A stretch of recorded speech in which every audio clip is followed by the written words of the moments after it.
Hook Damian Rourke didn't wait for the ink to dry. Before Vivian even made it down the courthouse steps, her phone was already dead, service terminated. Her key fob stopped working in the parking garage. By the time she reached the sidewalk, she had a voicemail from HR. Her access badge had been deactivated at 9:02 a.m. The divorce was finalized at 9:0. He had planned it down to the minute. $27. That's what Vivian Cross had left in her wallet. No accounts, no home, no job. The man she had spent 11 years building a life with had spent the last 6 months quietly, methodically, and surgically removing every trace of her from everything she'd helped create. He didn't just want her gone. He wanted her buried. But outside the courthouse, a black armored SUV was idling at the curb. And the man sitting inside it knew things about Vivian's life that she didn't even know herself. If you've ever given everything to someone and watched them use it against you, stay with me. Because this story isn't just about betrayal. It's about what happens when a woman who has nothing left decides she has nothing left to lose. Subscribe to this channel right now and follow this story all the way to the end. You will not see this ending coming. Hit the like button. Drop a comment telling me what city or country you're watching from. I want to see how far this story travels. Now let's go. Part 1. The erased woman. The courthouse hallway smelled like floor wax and something older, decades of bad decisions soaked into the marble. Vivian Cross walked out of courtroom 7 at 9:03 in the morning, wearing the same charcoal blazer she'd worn to her first board meeting 11 years ago. She hadn't planned it that way. She'd just grabbed it off the hanger that morning without thinking, the way you do when your hands are moving, but your brain has already given up trying to keep pace. She didn't cry in the courtroom. She'd promised herself she wouldn't, and she kept that promise, which was more than she could say for most of the promises made in that building. The judge had been efficient, 48 minutes, start to finish. Vivian had sat across from Damian's legal team, 3 attorneys in matching Navy suits, while her own lawyer, a quiet man named Gerald who charged too much and spoke too little, nodded along to terms that had already been decided before anyone walked through the door. She signed where they told her to sign. She didn't look at Damian. She hadn't looked at Damian in 4 months. Not really, not since the night she'd found the second set of financial accounts buried inside a folder on a home server labeled Archive Legal. She'd stumbled onto it by accident, looking for a contract template she needed for work. What she found instead was a parallel life, running alongside hers, invisible. She'd said nothing that night. She'd closed the laptop, gone to bed, and stared at the ceiling until 4 a.m., running calculations in her head the way she always did when something didn't add up. The numbers hadn't added up for a long time. She just hadn't wanted to see it. The elevator down to the courthouse lobby was slow. An older woman in a red coat got in on the 3rd floor, glanced at Vivian's face, and looked away quickly, the way people look away from car accidents. Vivian caught her own reflection in the polished elevator doors. She looked like someone had pressed pause on her from the inside. Everything on the outside still functioning, still upright, still composed. But behind the eyes, nothing. A room with the lights off. Her phone buzzed in her pocket. One notification, then another, then 3 more in rapid succession. She pulled it out and looked at the screen. The first was from her bank. Account access suspended. Please contact your branch. The second was from building security at Rourke & Cross Capital. Your employee credentials have been deactivated. Please return your access badge to the front desk. The third was a voicemail from a number she didn't recognize. The fourth was from Janet in HR, a woman who had sent Vivian a birthday card every year for 9 years. The message was 4 sentences long and had clearly been written by Damian's legal team. Effective immediately, per company restructuring. We wish you well. Please do not contact this office directly. Vivian read it twice. Then she put the phone back in her pocket. The elevator doors opened. She walked across the lobby, pushed through the heavy glass doors, and stepped out into a Chicago morning that hit her like a wall 22 degrees, whined off the lake, cutting straight through the blazer, like it wasn't there at all. She had $27 in her wallet. She'd checked that morning, half as a joke to herself, the kind of joke that sits in your chest like a stone. She stood on the courthouse steps and thought, okay, what now? That was when she saw the SUV, black, armored, idling at the curb with the quiet hum of something expensive and deliberately understated. The windows were tinted past the legal limit. The plates were private. The driver was a large man in a dark coat who stood beside the rear passenger door with his hands folded in front of him, looking at nothing in particular, the practiced stillness of someone who had learned long ago that the less visible you were, the more powerful you became. Vivian didn't move. She watched the SUV for a moment, thinking it was Damien, some final cruelty, some last performance, and then the rear door opened from the inside, and a man stepped out who was not Damien Rourke in any way that mattered. He was tall, mid-50s, black wool coat, no tie, collar open. Dark hair gone silver at the temples. A face that had been through things and come out the other side still intact, but not unmarked, the kind of face that didn't perform for anyone. He stood on the sidewalk and looked at Vivian with the measured calm of someone who had spent his entire life making decisions that other people didn't have the stomach for. She had never seen him before. But something in the way he looked at her, like he already knew exactly who she was, exactly what had just happened to her, and had been expecting this moment for weeks, made the hair on the back of her neck stand up. He said, "Vivian Cross." Not a question. "Who are you?"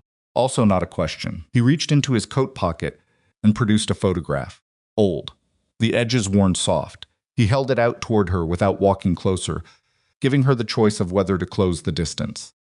She did, because she was $27 and no options, and standing still in 22 degrees wasn't going to solve anything. She took the photograph. It was her father. Younger than she ever remembered, seeing him mid-30s maybe. Hair dark, standing beside a car she didn't recognize in a city she couldn't identify.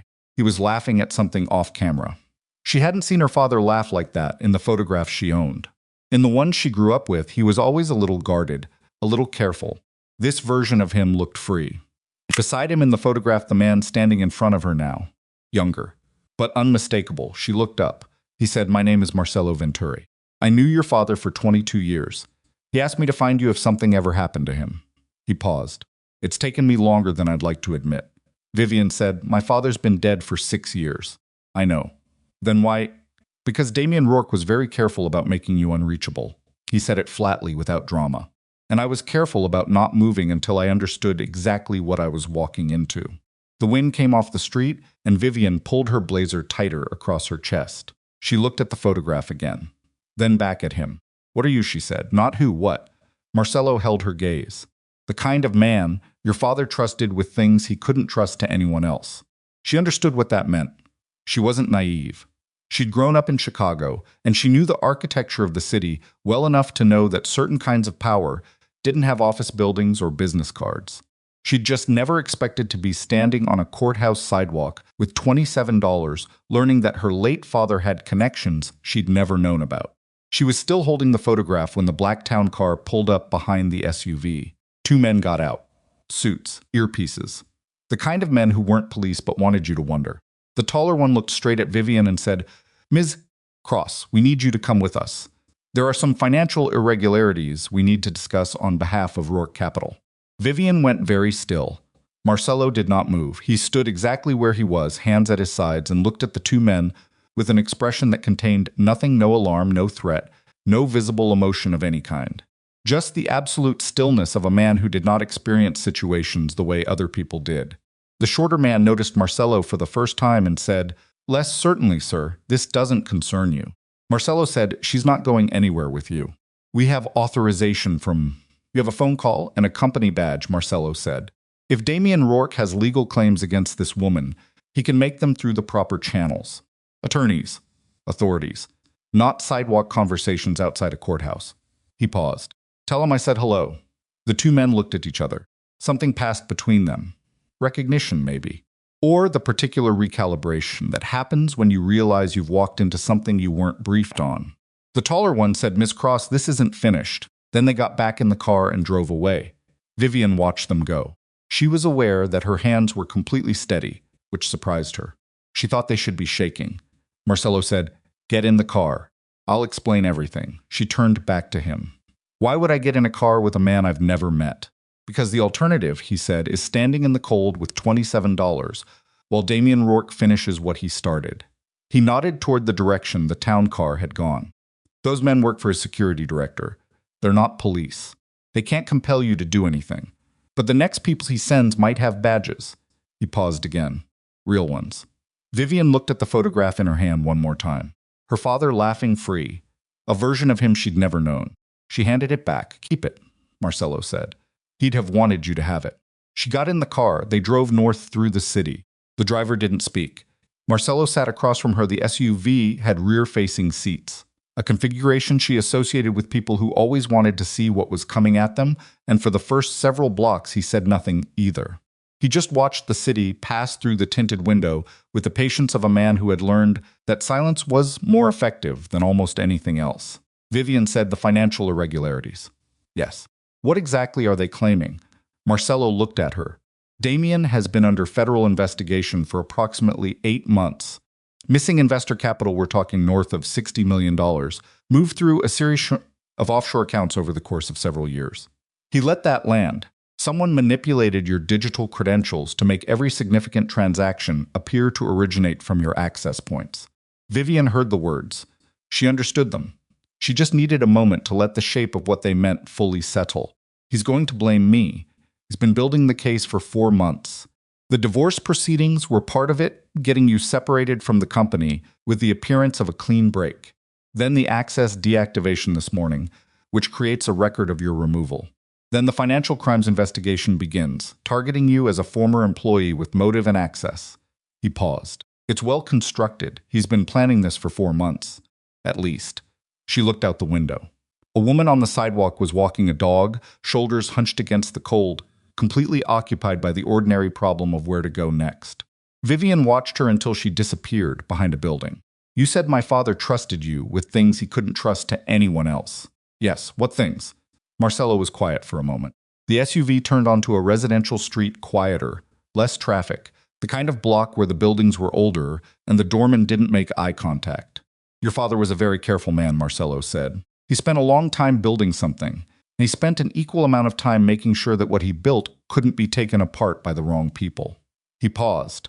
He became aware in the last year of his life that Damien Rourke wasn't who he presented himself to be. He had documentation, evidence of financial manipulation dating back years before your father's death. Another pause, longer this time. He came to me because he trusted me, and because he knew that if he went through official channels, the documentation would disappear before it reached anyone with the authority to act on it. He thought Damien would have it buried. He knew Damien would have it buried. Damien has spent 20 years cultivating relationships in exactly the right places. Marcelo looked at her. Your father gave me the information he'd gathered. He also told me about an agreement, a legal document, a real one, properly executed, that gave you rights to a significant portion of the assets Damien had built his company around. The SUV stopped. They were in front of a building, older brick, the kind of discreet that cost money. The driver got out and opened the door without being asked. Vivian didn't move. Why didn't my father tell me? Marcelo said he intended to. He died before he could. She sat with that. Then she got out of the car. The apartment was on the 4th floor.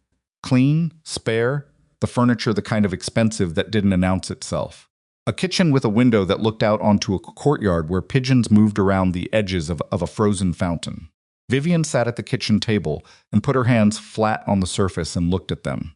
A woman she hadn't seen come in set a cup of coffee in front of her. Black. Vivian didn't acknowledge it, then picked it up and drank half of it in one long pull because she needed the warmth more than she needed to make a point. Marcelo sat across from her. Tell me about the agreement, she said. He told her. It took 20 minutes. He was precise without being clinical, the kind of man who had given difficult information many times before and knew that the way you said things mattered as much as what you said. He used her father's name often, which she noticed. Not in a performative way, just present. Like her father was still part of the conversation. The agreement had been executed between her father and a holding company that Damien had used in the early years of building Rourke Capital.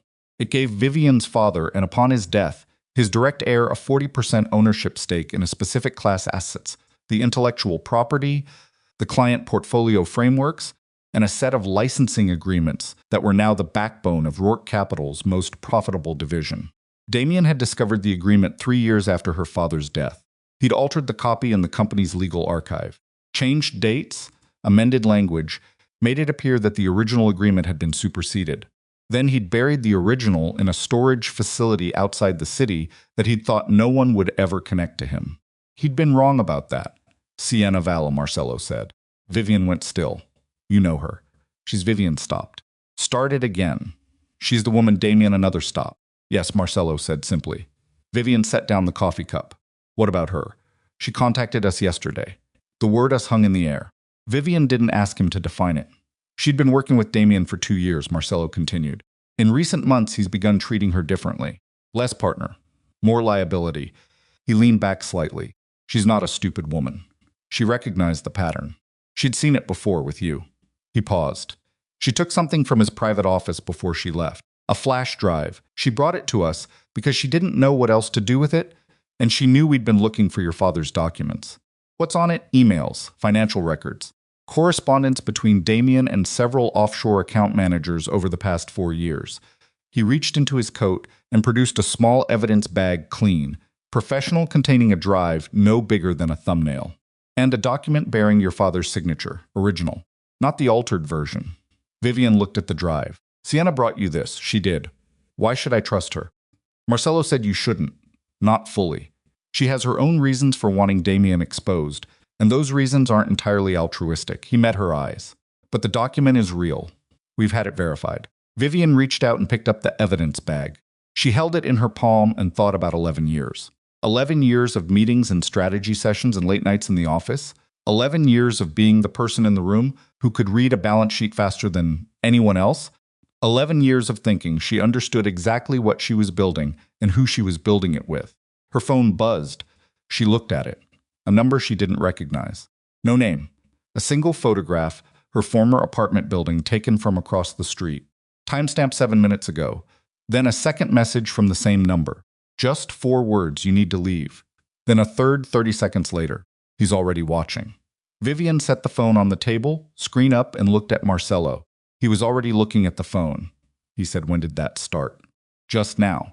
He pulled out his own phone, typed something, waited.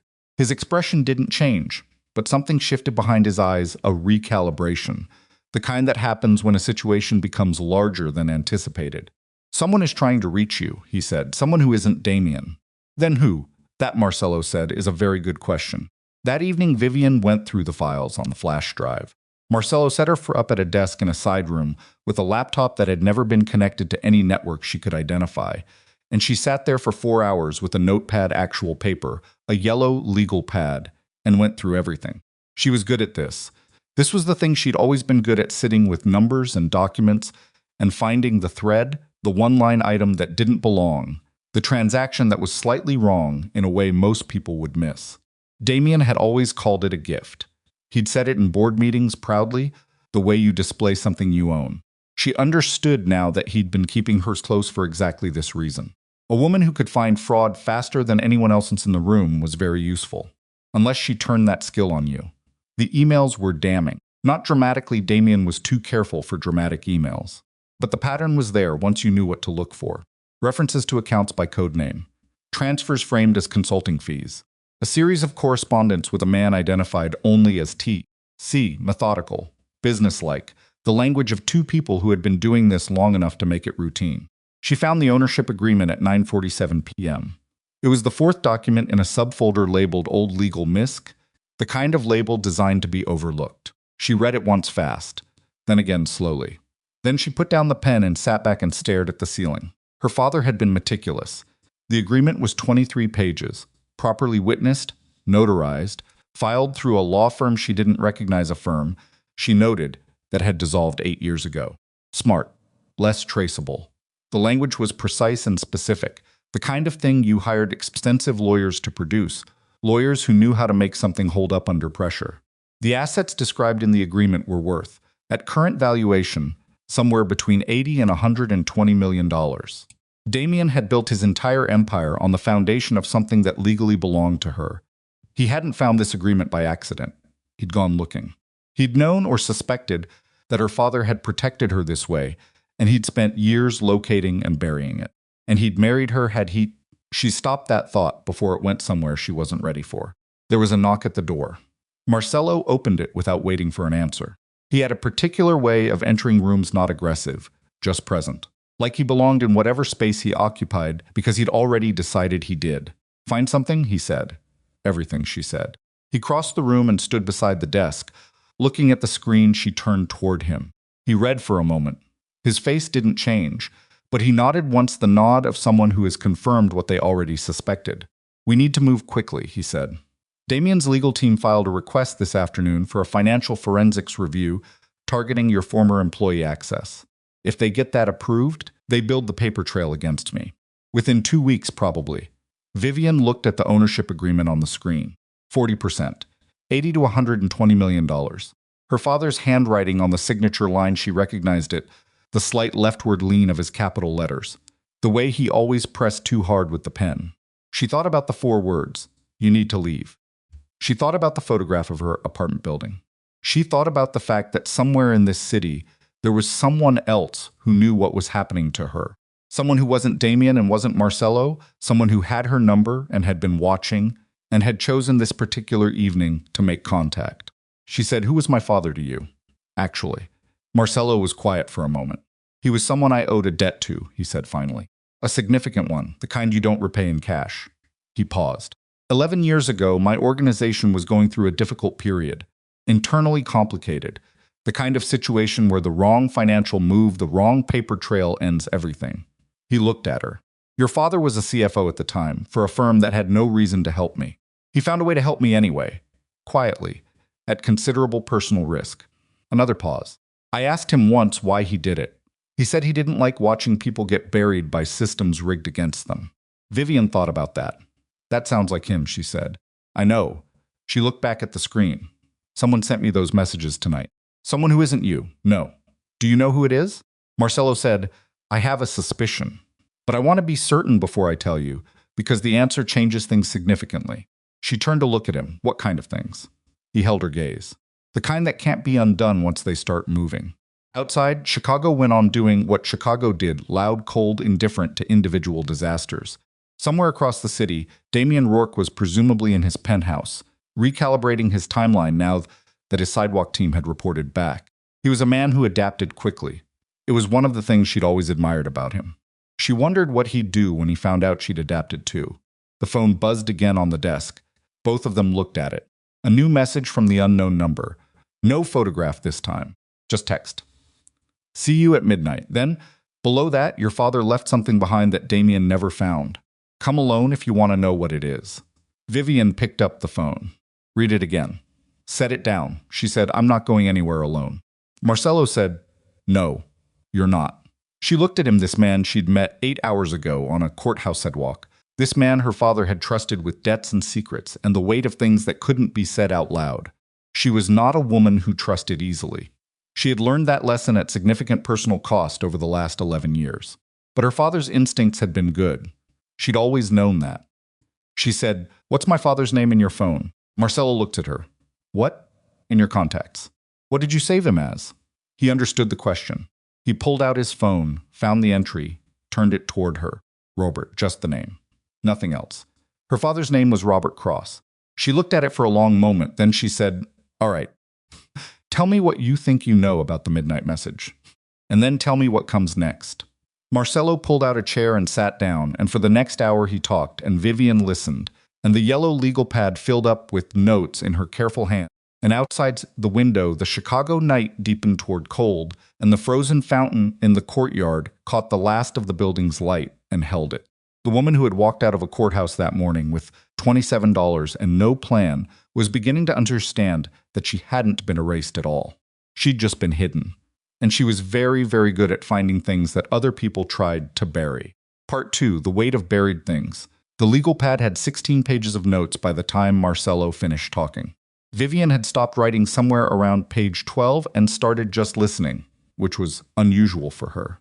She was a note-taker by instinct, had been since college, when she'd learned that the only way to survive rooms full of people, smarter than you was, to write down everything they said and find the gaps later. But somewhere in the middle of Marcelo's account of the last 8 months, she'd put down the pen and folded her hands on the desk and just let it come at her. It was a lot. Damien hadn't acted alone. That was the part that kept snagging in her chest like a hook. She'd spent 4 months since finding the archive folder, assuming she understood the shape of what he'd done. One man, one scheme, one woman to blame. Clean, contained. The kind of betrayal that at least had the decency to make sense. But Marcelo was describing something older and wider and considerably messier. He had a partner, she said. Not a question, has Marcelo said. Present tense. Who? That's what we don't yet know with certainty. He leaned forward, elbows on the desk. The correspondence on the drive uses the identifier T. C for the second party. We've been working on that for 3 weeks. We have candidates. We're not certain. What do you know about them? Enough to know they're not peripheral. This person has access to the kind of infrastructure you need to move $60 million without leaving fingerprints. Legal infrastructure. Probably someone inside the financial regulatory system, or close enough to it to matter. He paused. Someone with the ability to make investigations accelerate or disappear. Vivian thought about the forensics review Damien's team had filed that afternoon. If TC has that kind of access, she said, they could push the investigation against me through channels before we have time to counter it. Yes, how much time do we have? Days, maybe less. She stood up from the desk. Not because she needed to move, she'd sat through longer, harder meetings than this without leaving her chair, but because the room had started to feel smaller than it was, and she needed to change her relationship to it. She walked to the window. The courtyard below was empty now. The fountain had gone completely dark. Somewhere beyond the building's roofline, the city was doing what it always did, ongoing, indifferent, full of other people's catastrophes that felt to them just as enormous as this one felt to her. The midnight message, she said. Yes. You said you had a suspicion about who sent it. Marcelo was quiet for a moment. She could hear him deciding something. Tell me, she said, without turning from the window. There was a man who worked closely with your father in the final years of his life. A business partner, not in the formal sense, not on any documents that survived. An advisor, someone your father trusted to know things that other people didn't. He paused. His name is Gideon Black. He dropped out of public life about 5 years ago. We've been trying to locate him for months. Vivian turned. Gideon Black. You know the name. My father mentioned him once. Maybe twice. She searched her memory. He called him the most paranoid, honest man he'd ever met.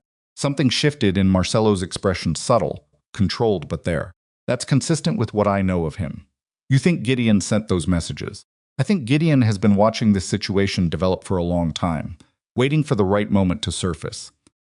He's cautious, pathologically so. If he's reaching out now, it means something has changed. Something has made staying hidden more dangerous than making contact. Marcelo stood as well. It also means he has something. Something physical, not just information. Your father left something behind that Damien never found, Vivian said, quoting the message. Yes, she held his gaze. Do you know what it is? No, he said it simply without apology. Your father never told me. I think he compartmentalized deliberately so that no one person had everything.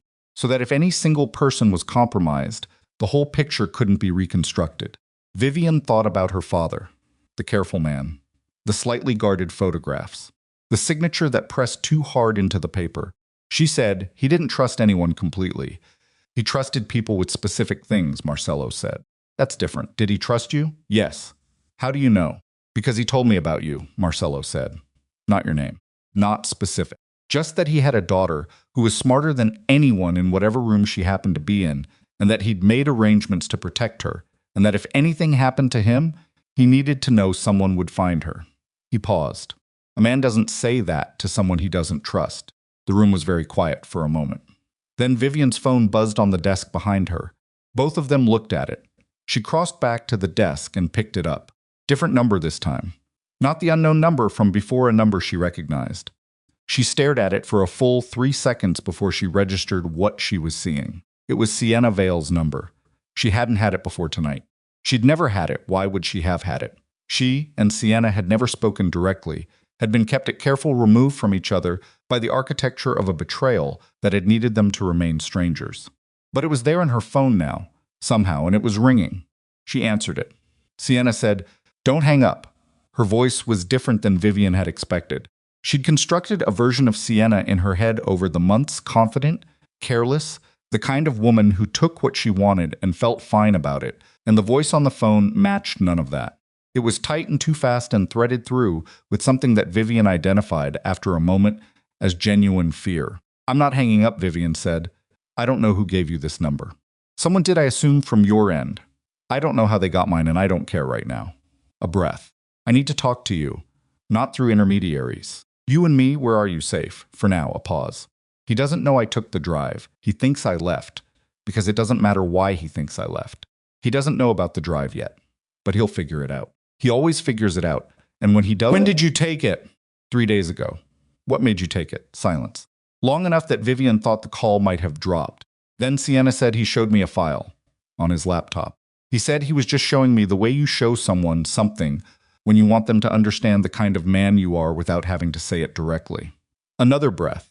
It had my name in it, my financial history, a record of transfers he'd been making that he could connect to me if he needed to.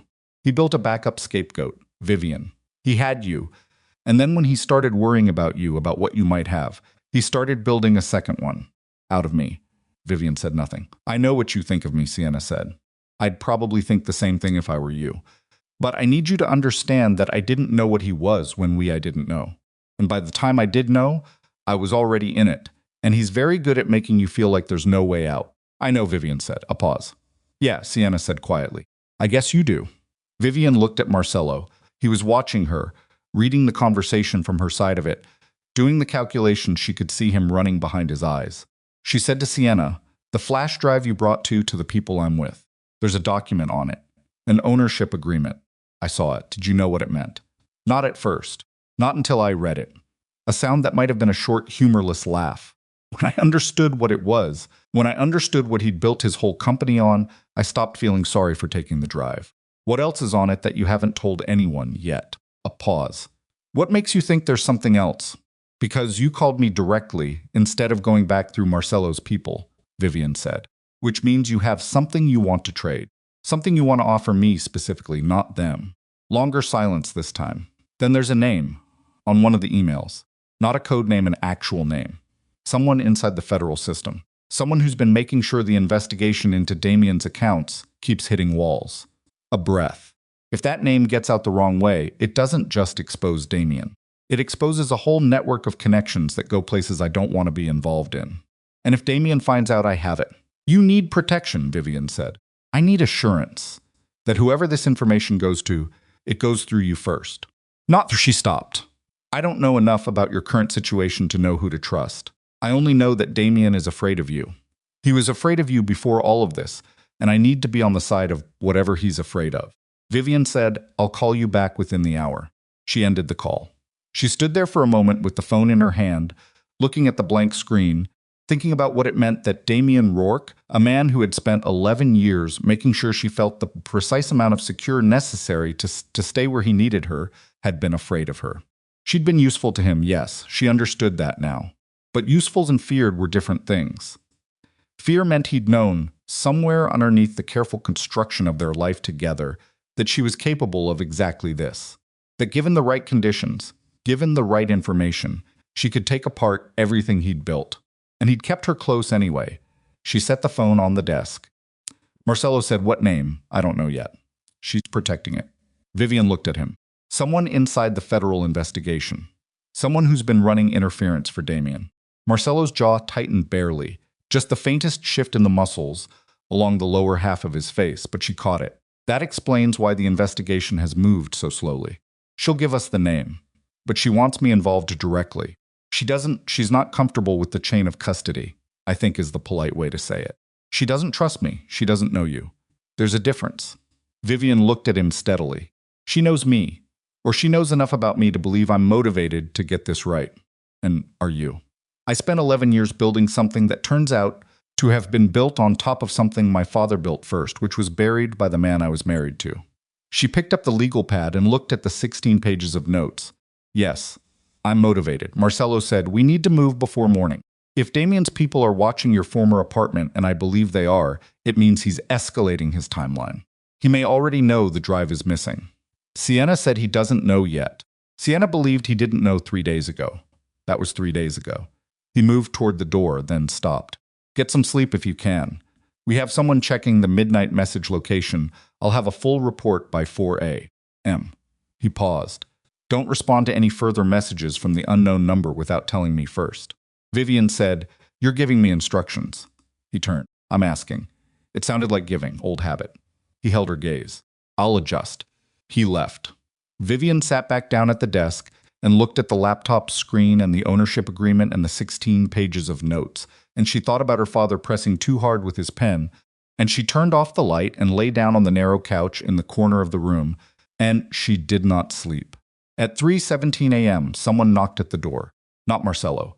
The knock was different, shorter, less certain. The knock of someone who wasn't completely sure they had the right room and was hoping not to be wrong. Vivian was already sitting up when it came. She'd been lying in the dark with her eyes open, which was close enough to sleep that she'd counted it. She said, "Come in."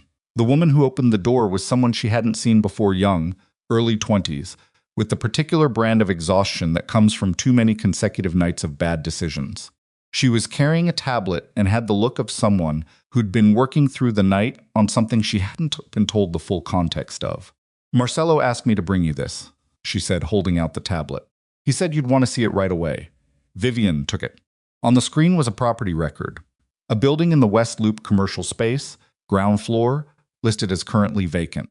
Cross-referenced with a storage company registration from 6 years prior and a legal invoice from a firm whose name matched one of the dissolved law offices in the ownership agreement documentation.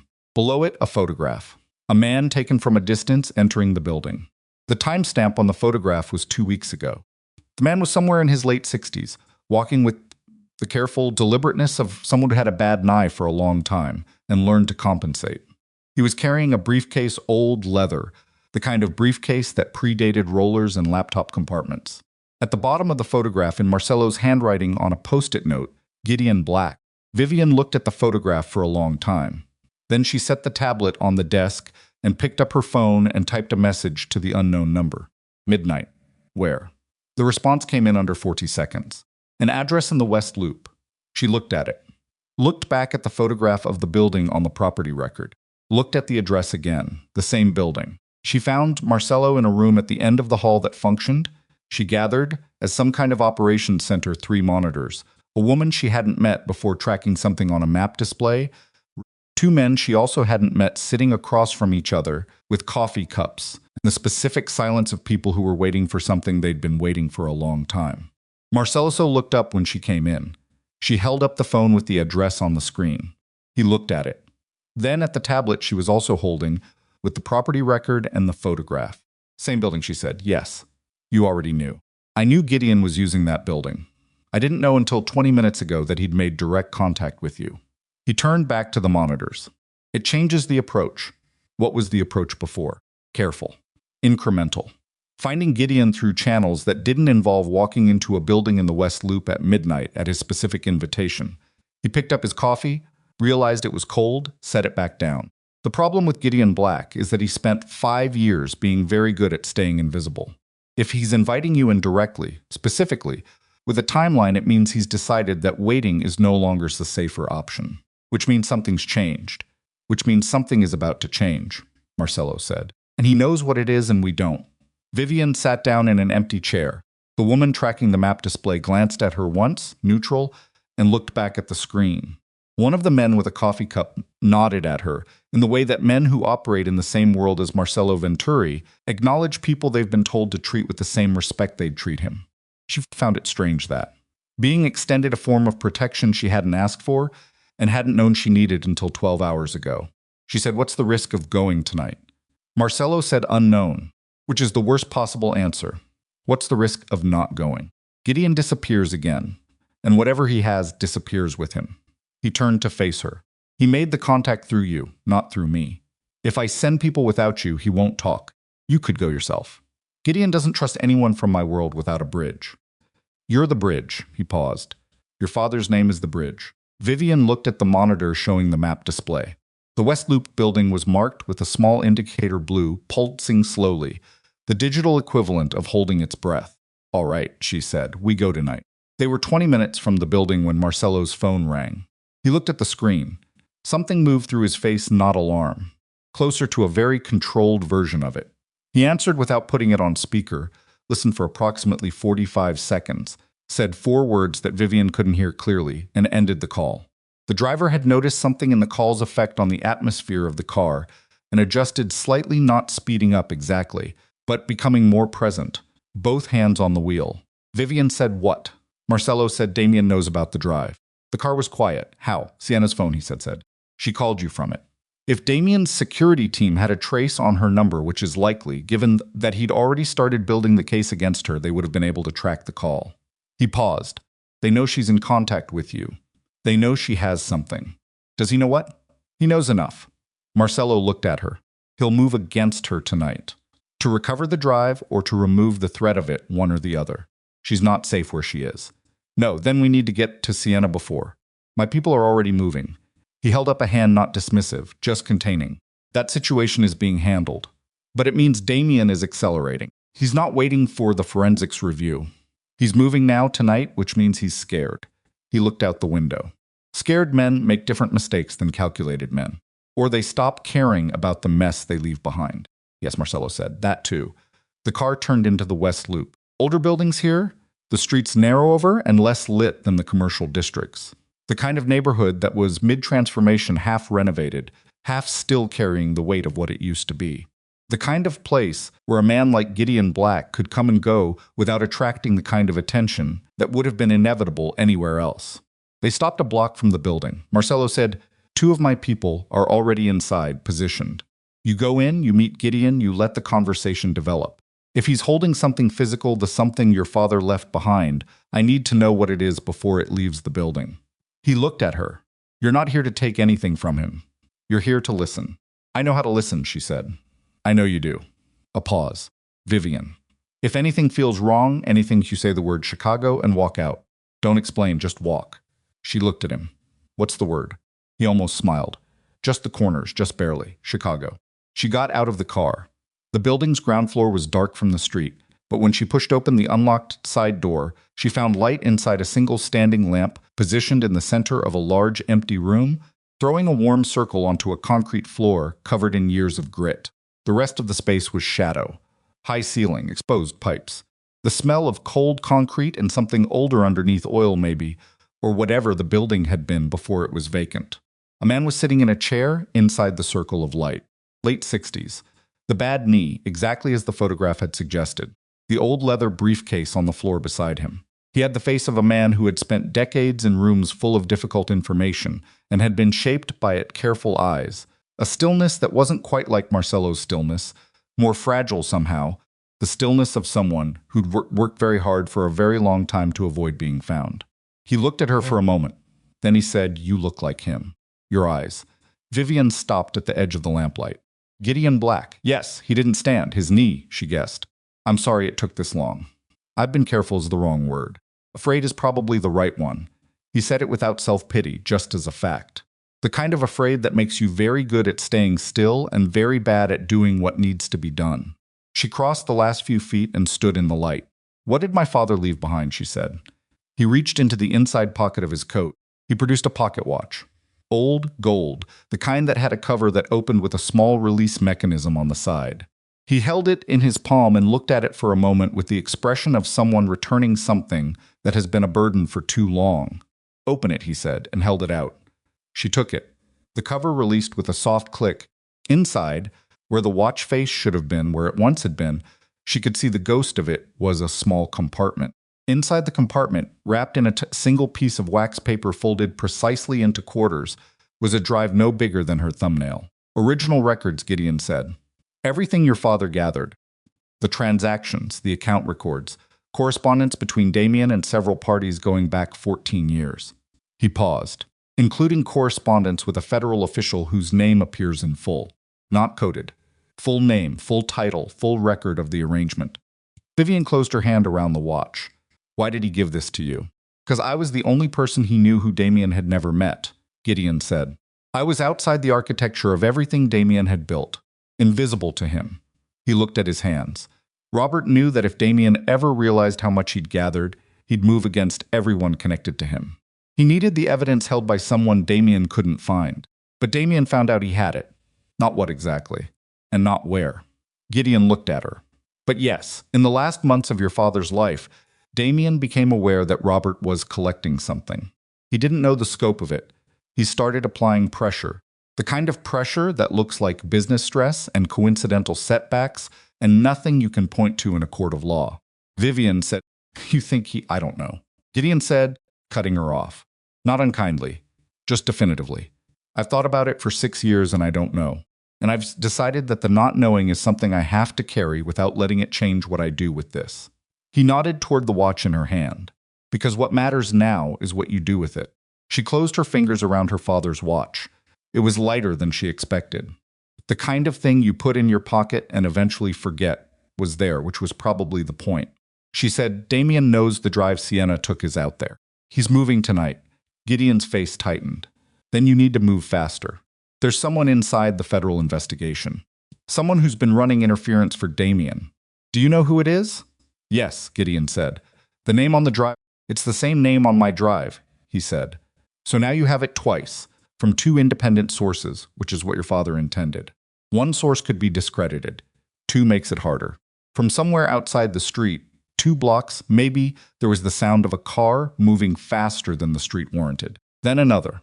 Then the side door she'd come through swung open. Not Marcello's people. The man who came through was tall, suit jacket open, moving with the controlled urgency of someone on a short clock. Behind him, 2 more. The configuration of men who were not there to talk. Damien's security chief. He looked at Vivian, then at Gideon, then at the watch in Vivian's hand with an expression that moved through surprise and landed hard on something else entirely. Put it down, he said. Vivian did not put it down. She took 1 step back, and that was when the lights went out. Part 3, the thing that doesn't stay buried. The darkness lasted 4 seconds. Vivian counted them. Not deliberately, her brain just did it, the way it always defaulted to measurement when everything else stopped making sense. 1, 2, 3, 4. Then the emergency lighting kicked in along the base of the walls, a dim red-orange that turned the room into something between a basement and a warning. In those 4 seconds, she had moved, not toward the door, not toward Gideon. She'd moved sideways into the shadow at the edge of the lamp's now dead radius, putting a structural column between herself and the place where Damien's security chief had been standing. The watch was in her left hand, and she'd closed both hands into fists at her sides, and her breathing had gone shallow and controlled without her deciding to make it that way. Old instinct. She hadn't known she had it. There was movement near the door, heavy, deliberate, the sound of men who were big enough that staying quiet required active effort. The security chief's voice came from somewhere to her left. Don't make this difficult. She didn't answer. Gideon was still in the chair. She could see his silhouette in the emergency light. He hadn't moved at all, which was either very calm or very resigned, and she couldn't tell which from this distance. Then 2 things happened at once. The side door opened from outside, different angle, different door, one she hadn't known existed, and 2 of Marcello's people came through it, moving fast and low, the particular efficiency of people who'd done this in the dark before. And simultaneously, Gideon's voice, quiet and flat, said, "The watch, Vivian. Whatever happens, don't let them have the watch." The security chief lunged toward Gideon. Marcello's man intercepted him. What happened next occupied maybe 30 seconds of real time, and felt considerably longer. There was no shooting. Nobody wanted that noise, that consequence, that paperwork. What there was instead was the brutal arithmetic of bodies in a dark room, the sounds of it specific and graceless, nothing like what it looked like in films. Vivian pressed her back against the column and kept her fist closed around the watch and watched the red-orange light turn everything into shapes and held her breath. When it was over, 2 of Damien's men were on the floor, and the security chief was standing very still with one of Marcello's people behind him, in a configuration that made standing still the obvious choice. Marcello came through the original side door. He looked at the room, at Vivian, at the watch in her hand, at Gideon still in the chair who had not moved through any of it. He said, "Are you hurt?" She said no. He said to the security chief, "You're going to give Damien a message." The security chief, a man named Prescott, whom Vivian had seen in hallways for years without ever learning his first name, looked at Marcello with the specific expression of a man doing a calculation he didn't like the answer to. Marcello said, "Tell him that whatever he thinks he's about to do, he's out of time. The evidence is no longer in a single location." "Tell him that," he paused. "Tell him also that the next people he sends will have a less comfortable experience than you're having right now." Prescott said nothing. They let him go. Vivian watched him walk out the door and stood there in the red-orange light with her father's watch in her hand and felt something she didn't have a clean word for, not relief, not triumph, more like the feeling of a door closing behind you in a room you can't leave. Gideon pushed himself up from the chair, favoring the bad knee. He looked at Vivian and said, "Now they know you have it." "Yes," she said. "Then we have less time than I thought." "How much less?" He picked up the briefcase. "By morning, Damien will have contacted C. By the time C moves through the right channels, you could have a federal team at whatever door you're standing behind." He looked at Marcello. "With paperwork that's real enough to hold her for 72 hours, which is all Damien needs." Marcello said, "What do you need from us tonight?" Gideon said, "Get me somewhere I can make a call. They drove in a configuration that Vivian gathered was standard practice for Marcello's World 2 vehicles. Staggered, route changed twice without explanation. She sat in the back of the first vehicle with Gideon beside her, and the briefcase on his lap and the watch in her coat pocket, and for 10 minutes nobody said anything at all. Then Gideon said, "Your father was going to tell you everything the summer before he died."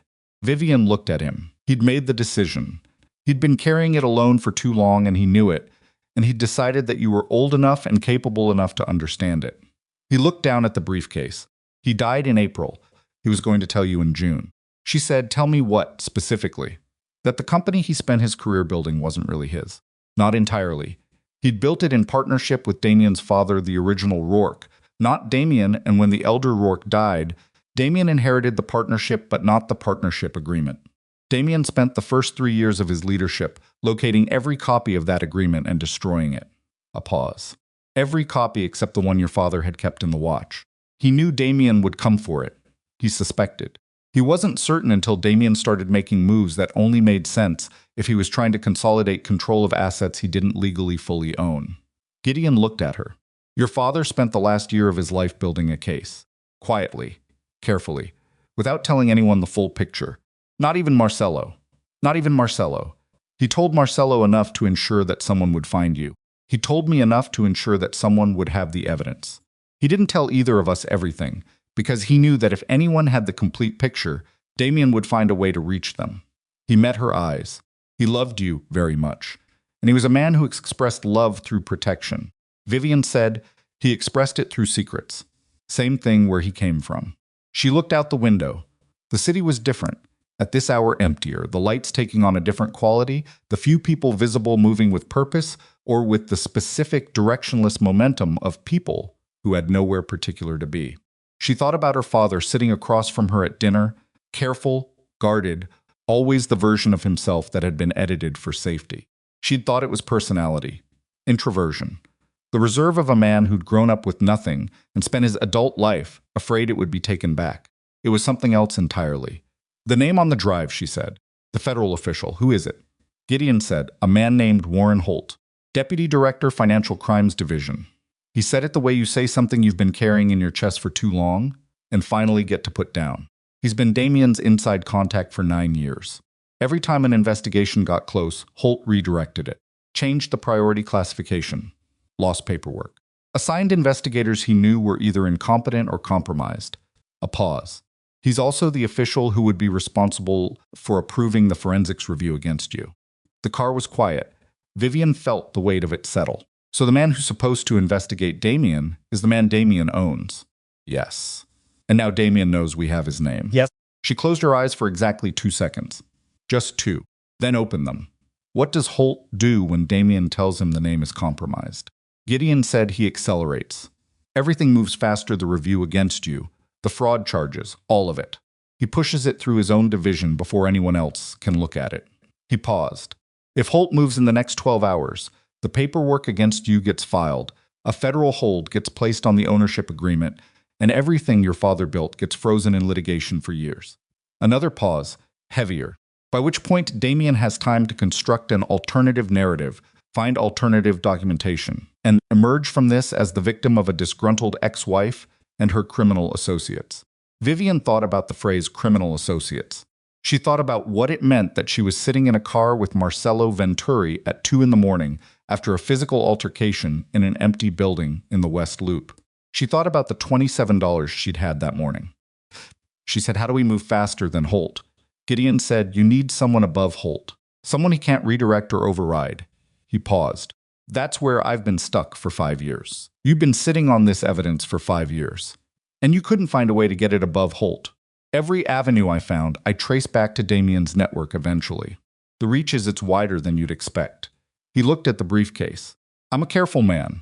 I move slowly. I don't take action until I'm certain. He said it without apology, but without pride either. Your father understood that about me. It's why he trusted me with this. It's also why it's taken this long. Vivian said, who's above Holt? The assistant director. A woman named Carla Reyes. He paused. She's clean. I'm as certain of that as I can be of anything. Does she know about Holt? No. Has anyone gone to her? No. Because going to her requires bypassing Holt's entire division and making a direct approach at the assistant director level, which requires either an intermediary with standing or public evidence that can't be suppressed after the fact. He looked at her. Or both. The car stopped.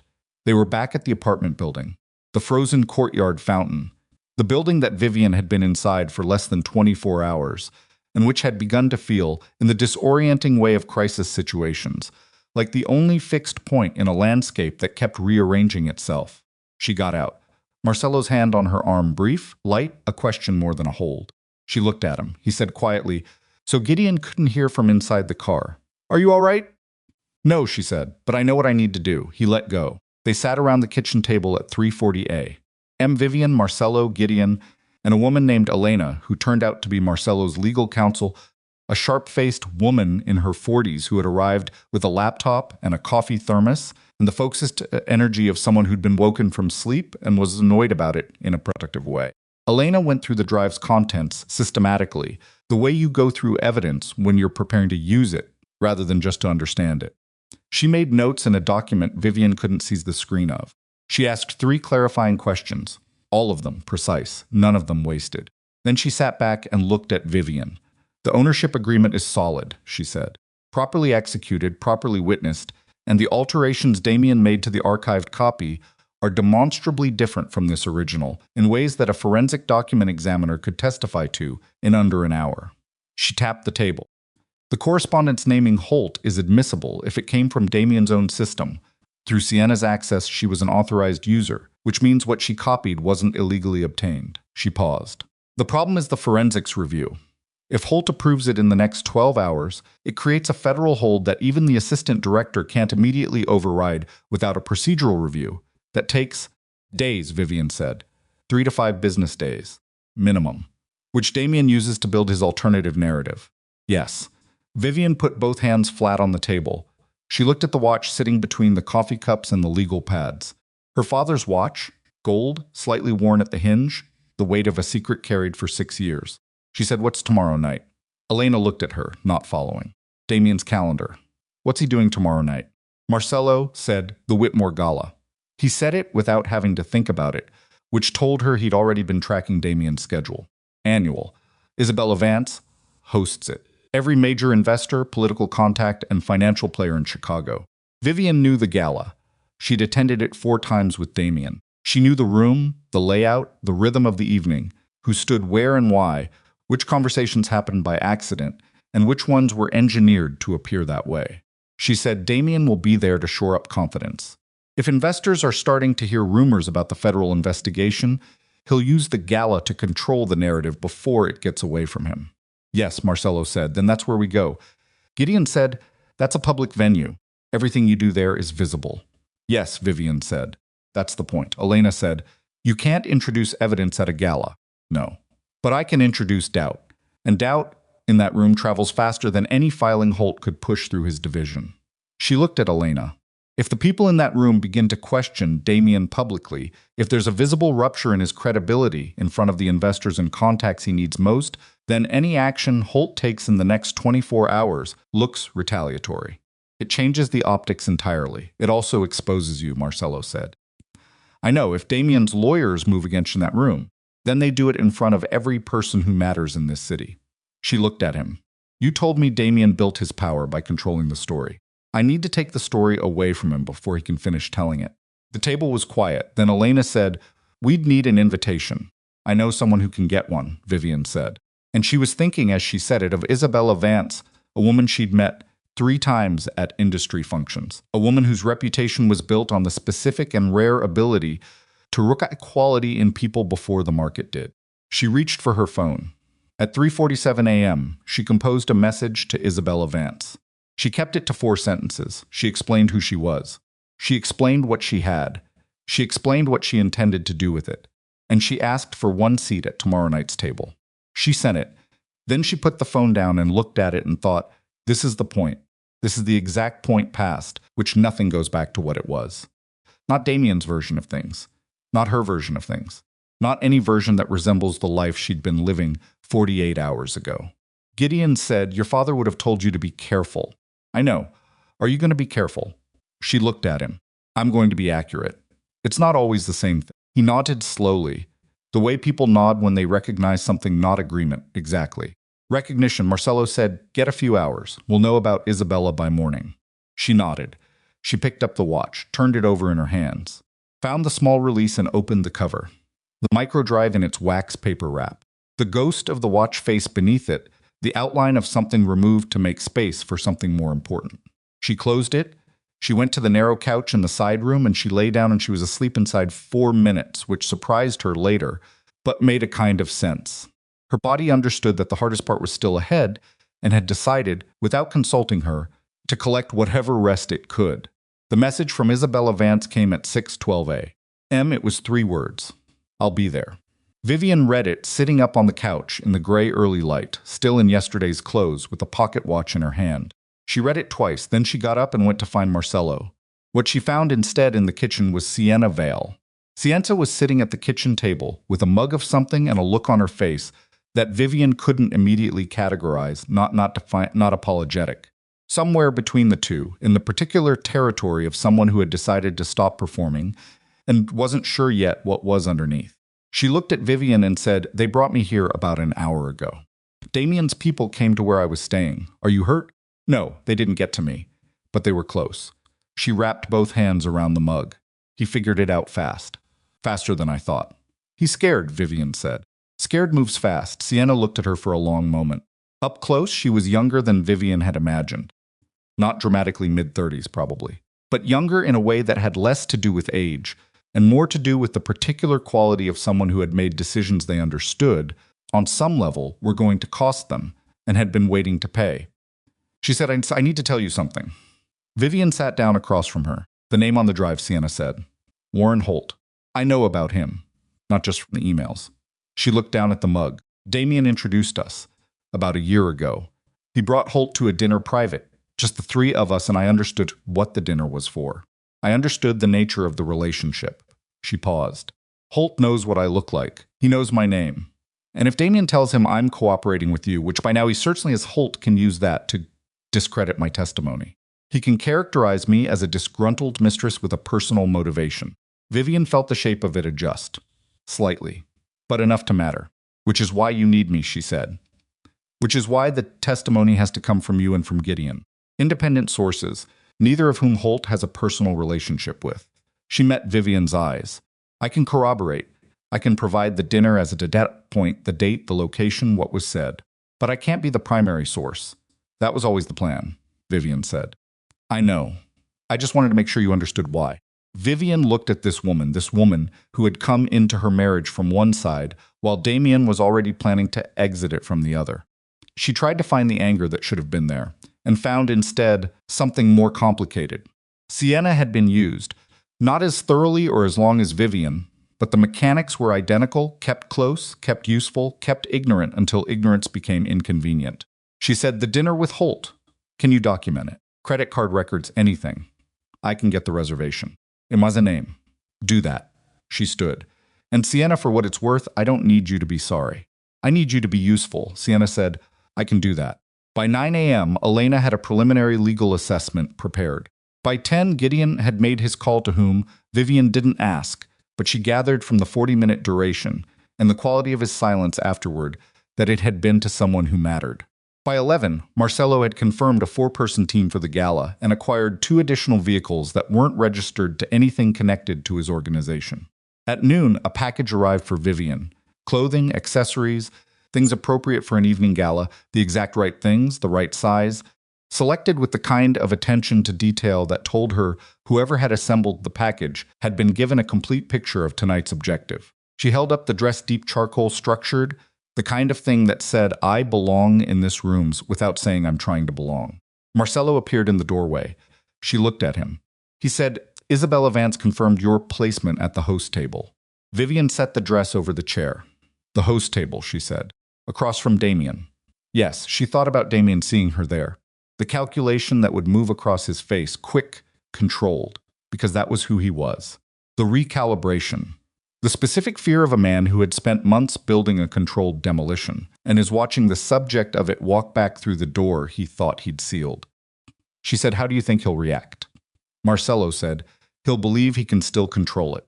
Men like Damien always believe they can still control it, right up until they can't. And when he realizes he can't, that, Marcelo said, depends on which version of him shows up, the calculating version or the desperate one. He paused. Pray for the desperate one. Why? Because desperate men make visible mistakes. Calculating men make ones you don't find until later. She looked at the dress over the chair, at the watch on the table beside it, at the yellow legal pad with 16 pages of notes in her own handwriting, the record of a night that had started with $27 in a courthouse, and had arrived here at this kitchen, in this apartment, with this collection of unlikely people all organized around the problem of a man who had built an empire on a foundation that didn't belong to him. She said, "Tell me something." Marcelo waited. "When you found me yesterday, outside the courthouse." She looked at him. "Did you think I could do this?" He considered the question with the seriousness it deserved. "I thought you were your father's daughter," he said. That was enough. She picked up the pocket watch, turned it over. The gold was worn at the edges, handled for years, carried and set down and carried again, by a man who had understood that the most important things were the ones you kept closest, the ones that looked ordinary enough to overlook. She put it in her pocket. Tonight she was going to walk into a room full of the most powerful people in Chicago, and she was going to take apart a story that had been 11 years in the making, and she was going to do it in front of every person whose opinion made that story matter. And somewhere across the city, Damien Rourke was getting dressed for the same evening, believing he was still the one holding all the pieces. He was wrong.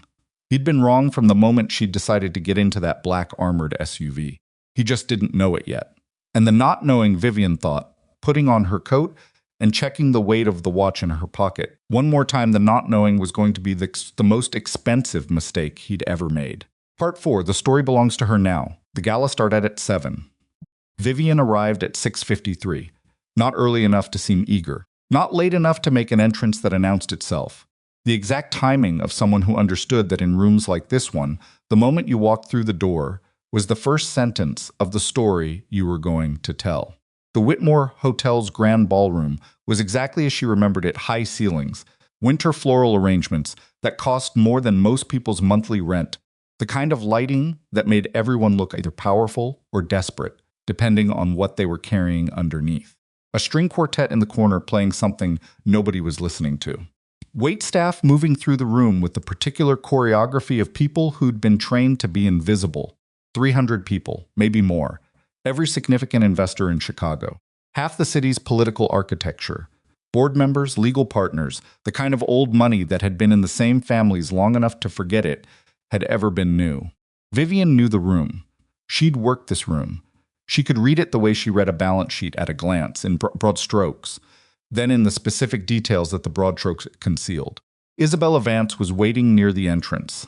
She was 71 years old and had the bearing of someone who had decided several decades ago that she was done accommodating rooms and rooms would have to accommodate her. Silver hair, dark dress, and a look in her eyes when she saw Vivian that was not quite a smile, more the specific expression of someone who has placed a bet they're confident in and is watching the opening move. She took both of Vivian's hands. "You look like a woman who's walked into a fire before," Isabella said quietly. "I grew up in Chicago," Vivian said. "Good." Isabella squeezed her hands once and released them. "Your seat is confirmed. The gentleman to your right is Thomas Adler. He controls the largest single block of voting shares in Rourke Capital. He's been uncertain about Damien for months. He needs a reason." She glanced toward the far end of the room. "Damien arrived 8 minutes ago. He's seen the seating arrangement. How did he react?" "He asked for it to be changed. I told him the arrangements were final." Isabella's expression shifted, something dry in it, satisfied. "He's been working the room since. Charm offensive. He's good at it, I know," Vivian said. "So am I," Isabella said. "Go sit down." Vivian crossed the ballroom. She was aware of the room registering her arrival, not dramatically, not all at once. The way a current shifts in water. Conversations that paused a half-second longer than normal before resuming. Eyes that moved toward her and away again with the calibrated speed of people who made their living reading rooms. She walked without hesitation, without looking for Damien, without performing anything. She sat down at the host table. The pocket watch was in her evening bag, which she set at her left. Her phone was in her right hand under the table, screen dark. Elena was 3 tables back with 2 of the documents copies, certified, folded inside a program. Gideon was not in the room. Gideon was in a car outside with a direct line to Carla Reyes's office, which Elena had spent the afternoon establishing through channels so clean they'd taken 3 lawyers and a former federal prosecutor to construct. Marcelo was not in the room either. She'd asked him not to be. Not because she didn't want him there, she did, in the way you want the person you've spent 2 days in a foxhole with to be somewhere nearby when the last push comes. But this part of it had to be hers. The room needed to see Vivian Cross walking into it without a handler, without protection, without anyone to stand behind. The room needed to see a woman who had been handed $27 and a courthouse exit and had walked through 2 days of the worst kind of darkness and arrived here at this table because she'd chosen to. She picked up the water glass and drank. Thomas Adler introduced himself. 60, careful, the handshake of a man who'd been evaluating people through handshakes for 40 years. She read him in the first 30 seconds uncertain, as Isabella had said, but not hostile. The uncertainties of someone who had paid close attention to something for a long time and couldn't make the numbers resolve into a picture he trusted. She said, "I hear you've been watching Rourke Capital's Q3 architecture." He looked at her with the attention that question deserved.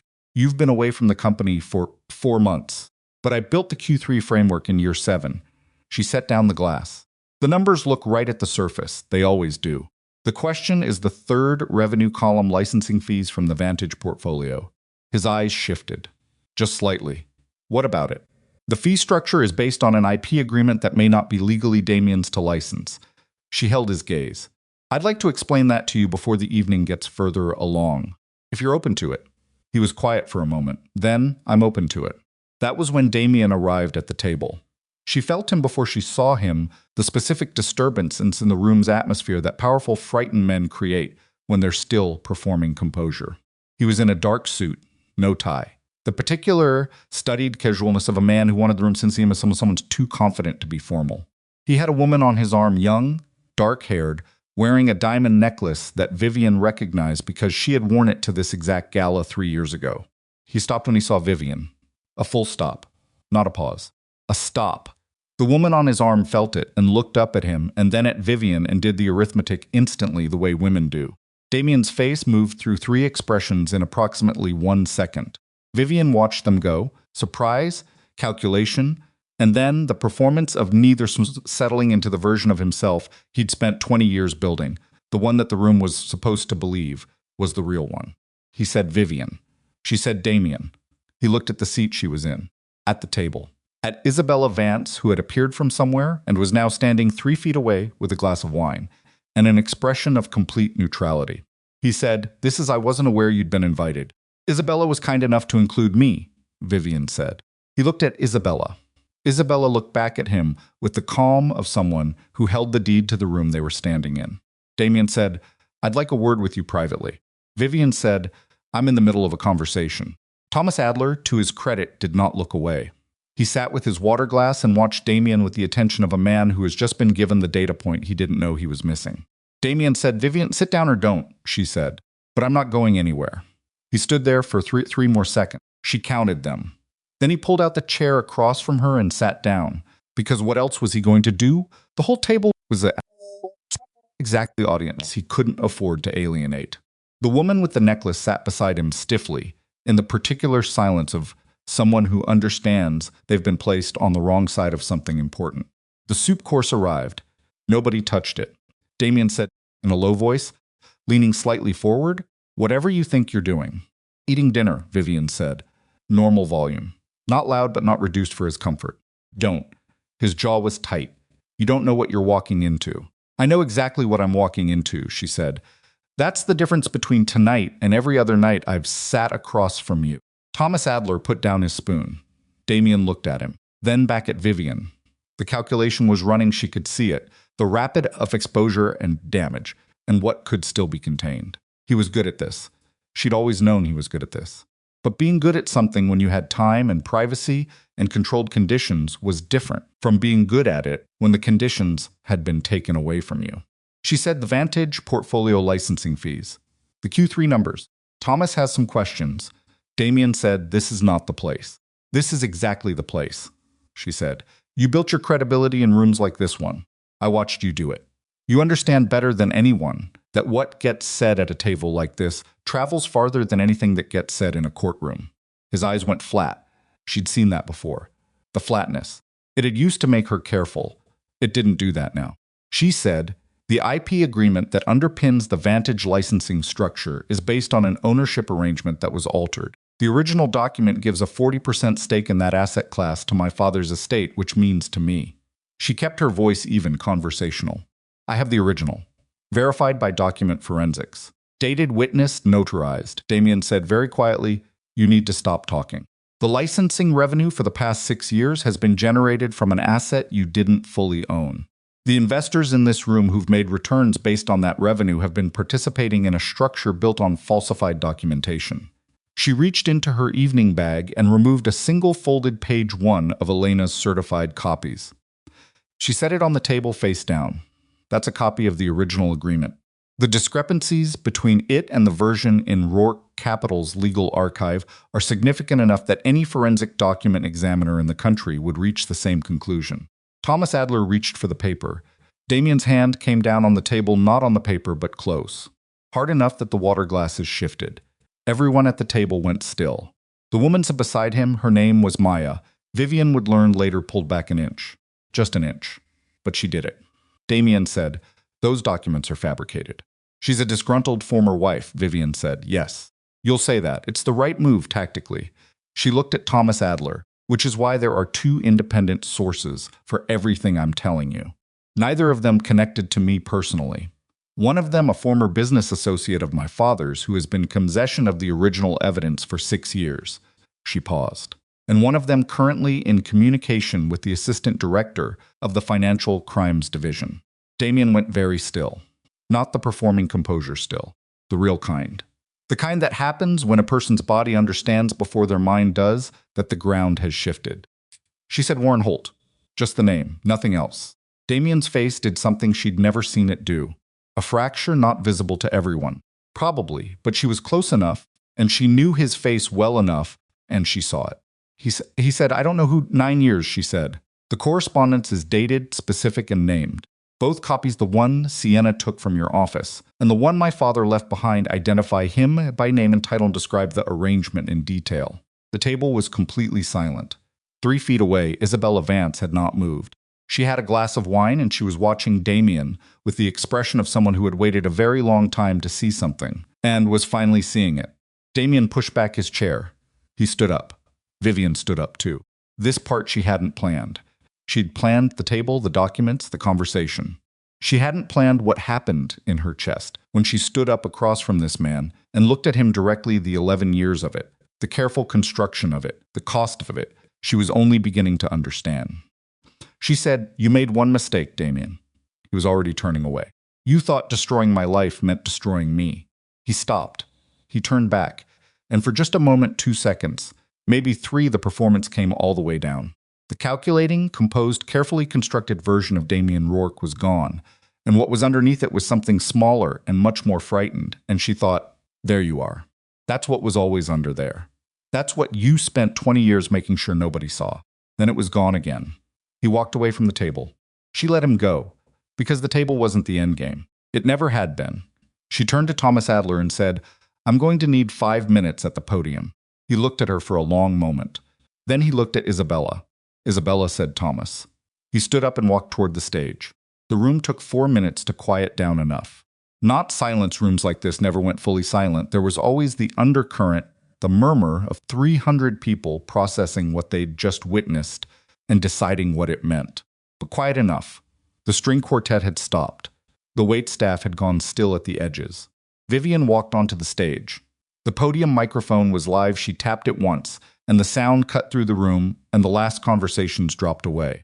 She looked out at the room. 300 faces. Some of them she recognized. Some of them recognized her. All of them were trying to read the situation, what this was, what the correct response to it was, who had the authority in this room, and whether it had just changed hands. She said, my name is Vivian Cross. Most of you know that name in connection with Rourke Capital, which I helped build over an 11-year period as head of financial strategy.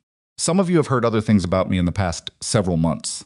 I'm here tonight because you deserve to hear the correct version. The room held. She didn't rush it. 11 years ago, my father negotiated an ownership agreement with Rourke Capital's founding partnership. That agreement gave him, and upon his death, his heir a 40% stake in a specific class of assets that now generates the majority of the company's licensing revenue. She paused. That agreement was altered. The original was hidden. The version in the company's legal archive is a forgery. Murmur, not loud. The specific sound of a room recalibrating. She continued. She laid it out in the way she knew how to lay things out clearly, sequentially, without drama or performance, the way you present findings to a board that needs to understand something complicated in a short window of time. She described the original agreement. She described the alterations. She described the $60 million in investor funds moved through offshore accounts over the course of 6 years. She described the federal investigation that had been stalled by a compromised official, and she described the 2 independent sets of evidence, now in the hands of that official's superior, that documented his arrangement with the man who'd done the stalling. She did not describe Marcello. She did not describe the midnight meeting. She did not describe the $27. She did not describe what it had cost to stand in this room. She just described the facts. When she finished, the room was as close to silence as 300 people could get. Then she said, the original ownership agreement, the financial transaction records, and the correspondence with the federal official have been submitted to the Assistant Director of the Financial Crimes Division tonight. A board vote on executive standing has been requested by 3 of the company's largest shareholders. She looked at Thomas Adler, who was standing at the edge of the stage. I believe that vote is already underway. She stepped away from the podium. The room broke. Not violently, this wasn't that kind of room. But the contained, carefully managed atmosphere of a Whitmore gala had cracked from the inside, and what came out of it was the specific chaos of powerful people who understood that the thing they thought was solid had just turned out not to be, and all of them needed to be on the phone to someone in the next 90 seconds. She came off the stage, and Elena was there, already on the phone, already moving, the focused energies of someone executing a plan that had been built with exactly this outcome in mind. Elena said, without looking up from her phone, Carla Reyes has the full submission. She's confirmed receipt. Holt has been notified that he's the subject of an internal review, effective as of 20 minutes ago. He can't touch the forensics request against you now without it looking like what it is. Vivian said Damien, still in the building. He went upstairs, private floor. His legal team is with him. She looked toward the elevators at the back of the ballroom, the private floor, where men who believed they could still control things went when control was slipping. She said, I need to go up. Elena said, Vivian, I know. She picked up the evening bag, the weight of the pocket watch inside it. I'm not going to negotiate with him. I'm going to give him the opportunity to understand what's happening, because he deserves that much clarity. She paused. And because I need to see his face when he does. Elena looked at her for a moment. Then she got back on the phone. Vivian walked to the elevators. The private floor was a different atmosphere, entirely quieter, carpeted, the air carrying the particular quality of a space that charged by the hour for the illusion of privacy. She came off the elevator, and there was a door at the end of the short corridor, standing open. 2 men she recognized as Damien's legal team were outside the door.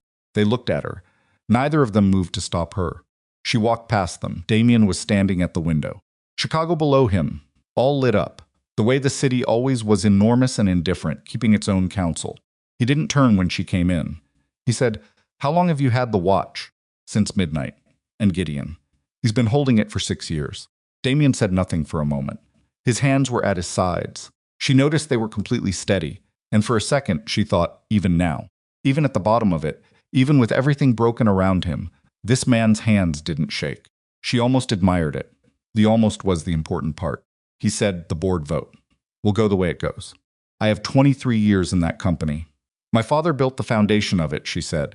You built on top of something that wasn't yours. That's not 23 years. That's one long act of demolition dressed up as construction. He turned. He looked at her, and there was something in his face that she recognized, not quite grief, not quite regret. The specific expression of a man who is intelligent enough to see exactly where he went wrong, and also is intelligent enough to know that seeing it doesn't change it. He said, I did love you. She had expected a lot of things. That was not one of them. She stood with it for a moment. Then she said, I know you think you did. She held his gaze. But you loved the version of me you could control. When you figured out I was something else, you started building your exit. She paused. That's not love. That's inventory management. He looked away. The federal process will move quickly now, she said. Holt is neutralized. The submission to Reyes is complete. Your legal team will tell you in the next hour that the window for a managed exit has closed. She paused. I'm not saying this to twist the knife. I'm saying it because I spent 11 years in a room with you, and I'd like there to be one honest conversation between us before it's over. He said, What do you want from me? Nothing, she said. I have everything I need. She turned to leave. He said, Your father. She stopped. He was a better man than me. Damien said it to the window, not to her. I knew it the first year. I kept him close because of it. A pause. I told myself it was business. She stood at the door for a moment. She thought about the photograph. Her father laughing, free, beside a younger version of the man she'd spent 22 minutes listening to in a black armored SUV. She thought about the careful man, the guarded photographs. The signature pressed too hard. She said, He knew what you were. Yes. And he still tried to protect me from it instead of just exposing it. Yes. She looked at the back of Damien's head, the set of his shoulders, the window with Chicago in it. She said, That's the difference between you and him. He thought about what happened to other people after he made a decision. You never did. She walked out. In the corridor, one of the legal team members said, Ms. Cross, she said, I'd suggest getting him a different attorney, one without a relationship to Warren Holt's office. She walked to the elevator. She pressed the button. When the doors opened, Marcelo was standing inside. She looked at him. He said, Elena called me. You were supposed to stay out. I was in the lobby. He held the door. I needed to be close. She got in the elevator. The doors closed. She looked at the floor indicator as it counted down. 7, 6, 5, she said the board vote passed. 38 minutes ago, he's been removed from his position and referred to the federal investigation. He paused. The referral is now through Reyes's office, not Holt's. 4, 3, she closed her eyes just for a second. Just to let the weight of 2 days come down all at once, the way it always did when the thing you'd been bracing against finally stopped pushing. 2, 1, the elevator opened onto the ballroom level.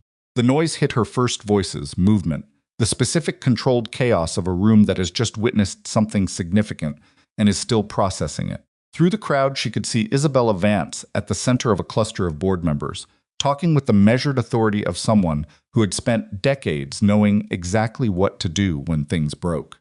She could see Thomas Adler on the phone, turned toward the wall, one hand pressed flat against it. She could see Maya Reyes, the woman who'd been on Damien's arm, wearing Vivian's necklace, sitting alone at the edge of the room, the necklace now held in her hands, looking at it with the expression of someone holding something she no longer knows what to do with. And she could see just at the edge of the ballroom doors, a man in his late 60s with a bad knee and a briefcase, standing quietly, watching the room with the particular stillness of someone who has been carrying something for a very long time and has only just set it down. Gideon Black. He looked at Vivian across the room. She looked back.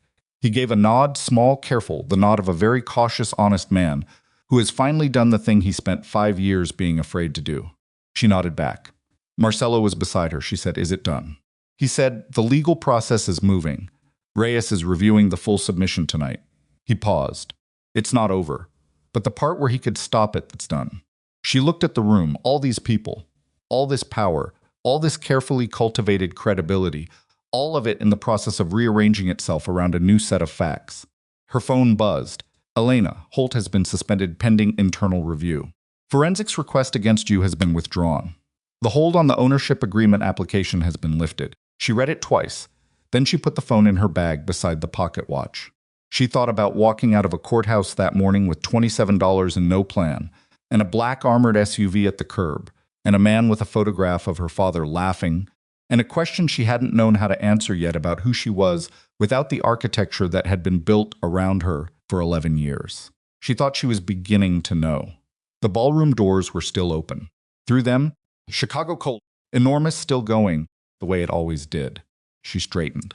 She walked back into the room. Part 5, What Remains. The ballroom emptied slowly, the way rooms do after something significant has happened in them, not all at once, but in waves, people peeling away in clusters, the conversations carrying out through the doors and into the lobby and the coat room and the street, where they would keep moving through the city for days. Vivian stayed until nearly everyone was gone. Not because she needed to. Not because there was anything left to manage or oversee.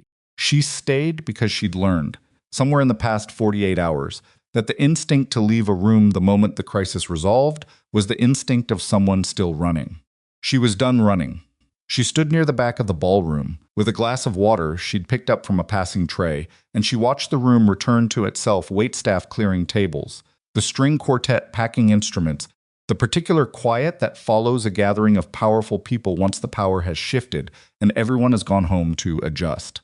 Isabella Vance found her there. She didn't say anything immediately. She stood beside Vivian and looked at the half-cleared room with the unhurried patience of a woman who had presided over too many significant evenings to be rattled by one more. Then she said, "The board's formal vote on executive standing will be ratified in writing by morning. It's a formality at this point, the result is done." "I know," Vivian said. "The ownership agreement application will take time to process through the legal system. Months, possibly. There will be challenges. Damien's remaining attorneys will file every motion available to them." "I know that too." Isabella looked at her. "But it holds. The document holds." Yes, a pause. One of the longer silences that Isabella clearly used the way other people used punctuation deliberately, with weight. "I want to offer you something," Isabella said. "Not as charity. Not as a favor, as a business decision, which is the only kind I make." She turned slightly toward Vivian. "I'm creating a financial integrity division within the Vance Group. Oversight of investment structures, verification of asset documentation, review of regulatory compliance across our portfolio companies." She paused. "I've been looking for someone to lead it for 2 years. The person I need has to be able to read a falsified document at 50 paces and has to have the specific kind of credibility that comes from having been burned by exactly the thing they're supposed to prevent." Vivian said, "You want someone who's been inside the machine. I want someone who took the machine apart with her bare hands in front of 300 people and knew exactly which bolt to remove first." Isabella said it without flattery, as a specification, a job requirement. "The position is real. The authority is real. The salary will make the number Damien paid you look like a rounding error." Vivian looked at the empty stage at the front of the room, the podium where she'd stood 40 minutes ago. The microphone still there, angled slightly from where she'd leaned toward it. She thought about what it felt like to stand at that podium. Not the fear of it, there hadn't been much fear, which had surprised her. More the sensation of finally using something that had been building pressure for a very long time. The feeling of a valve opening. She said, "I need a week." Isabella nodded. "Take 2. Call me when you're ready."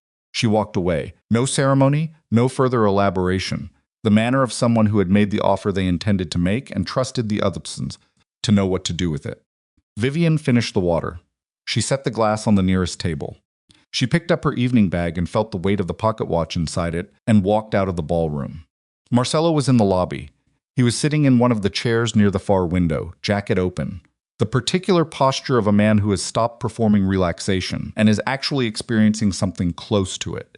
He looked up when she came out of the ballroom. She sat down in the chair across from him. For a moment, neither of them said anything.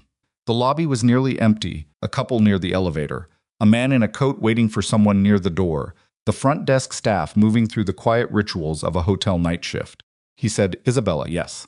What did she offer? She looked at him. A real one. Something moved through his expression, not quite surprise, closer to confirmation. The look of someone whose read of a situation has just been validated. She said, "Damien's referral to Reyes's office. What happens now?" "Practically. The federal investigation reopens under new management Reyes's team, not Holt's. The offshore account records give them enough to move on immediately. The named correspondence with Holt becomes a separate investigation running parallel." He laced his hands together. "Damien's attorneys will negotiate. They always negotiate. But the evidence is too specific and too well-sourced to bury, and with Holt out of positions, there's nobody left to redirect the timeline. Holt himself will cooperate eventually. Men in his position always do, once they understand the alternative." A pause. "He'll give up details to protect himself. Which means Damien's network gets mapped more thoroughly than anyone might have expected when tonight started." Vivian thought about that, the network. The architecture of favors and arrangements and carefully maintained debts that a man like Damien built over 20 years. All of it starting to come apart now, piece by piece, each piece pulling on the next. She said, "Sienna. She's safe. We moved her to a different location this afternoon. She's been there since before the gala." He paused. "Her testimony will be part of the federal package. Her documentation of the dinner with Holt is corroborating evidence. Will it be enough to protect her?" Cooperating witnesses are protected by the terms of their cooperation. Her attorney, Elena's recommendation, someone good will make sure those terms are airtight before she signs anything. Vivian nodded. She thought about Sienna sitting at the kitchen table that morning, with both hands around a mug, the specific exhaustion of someone who had been running from one version of the same situation and had finally stopped.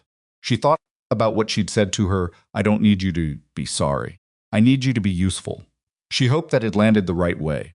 She thought it had. She said, "Maya, the woman with him tonight. She left during your speech. One of my people made contact with her outside. She was already calling her own attorney." He paused. "She's not a victim in the legal sense, but she's not a perpetrator either. She's someone who was in the wrong room for the wrong reasons and made the choice to walk out of it when she understood what the room actually was." "Good," Vivian said. "That's good." She reached into the evening bag and took out the pocket watch.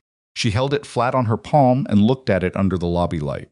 Gold, worn at the hinge, the slight dent on the lower right edge that she'd noticed in Gideon's apartment building and had thought then was age and understood now was something else, the mark of having been dropped once and picked up again. She said, "Gideon? He's already gone." Marcelo said it without judgment. "He gave me a phone number before he left. A real one, not a routing code or an intermediary. His actual number." A pause. "I think that's significant for him. He's been carrying this for 6 years, he has. He could have moved sooner." "Yes. Why didn't he?" Marcelo was quiet for a moment. He looked at the pocket watch in her hand. "Because he was afraid that moving too soon would give Damien time to counter it. And because..." He stopped. "Because," she said. He looked up. "Because I think he was afraid that if he surfaced the evidence, and it wasn't enough if Damien had enough reach to suppress it, even then there'd be nothing left. No second attempt. And carrying the possibility of it was better than watching it fail." Vivian thought about that. She thought about what it cost to carry something for 6 years. The specific weight of it. The way it changed the shape of the days you moved through, the way it made you careful and slow and reluctant, the way it could be mistaken for cowardice by people who didn't understand what it felt like to hold something that couldn't be dropped. She said, "He's not a coward." "No," Marcelo said. "He's a man who understood exactly how much he was holding and was very careful not to drop it." She closed her fingers around the watch. "My father chose well," she said. "He did. Both of you." Marcelo looked at her. Something in his face steady, contained, but present in a way that the first version of him she'd seen on a courthouse sidewalk hadn't been. Or maybe it had been, and she hadn't been in a position to see it. He said, "You should sleep. I know. The next several weeks are going to require everything you have. The legal process, the ownership application, the new position if you take it." He paused. "You need to be rested for it. I'm aware of what I need." She said it without edge, just a statement of fact, a correction of the instinct to manage. He caught it, old habit. "You said that yesterday. It keeps being true." She almost smiled, just almost. "You'll work on it." "I will." She spent that night in the apartment above the frozen fountain courtyard in the narrow room with the couch, but she slept differently than she had the night before. Longer. Without the half-waking monitoring that she'd been doing since the courthouse, the constant low-level alertness of someone waiting for the next thing to hit. It didn't hit. The night was just the night. She woke at 7:15 to a message from Elena. Formal referral filed with Reyes's office 6:02 a.m. Holt suspended without pay pending internal review. Forensics request against you officially withdrawn. No record will appear on your professional history.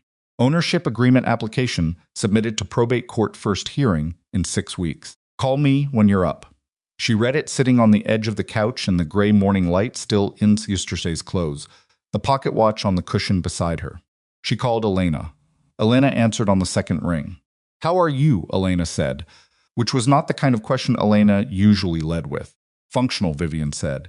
"What's the probate timeline realistically?" 6 weeks to first hearing. If Damien's team contests, and they will 6 to 9 months to resolution. Possibly longer, a pause. But the document is solid. I'm not worried about the outcome. I'm worried about the duration. I can handle duration. I know you can, I just wanted to say it. A beat. There's something else. Vivian waited.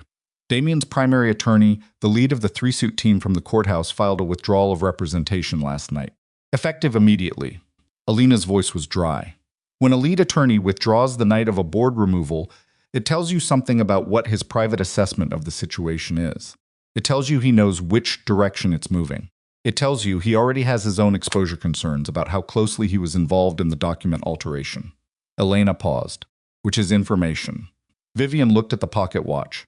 Handle whatever needs handling today, she said. I'll be in touch about the Isabella Vance position by end of week.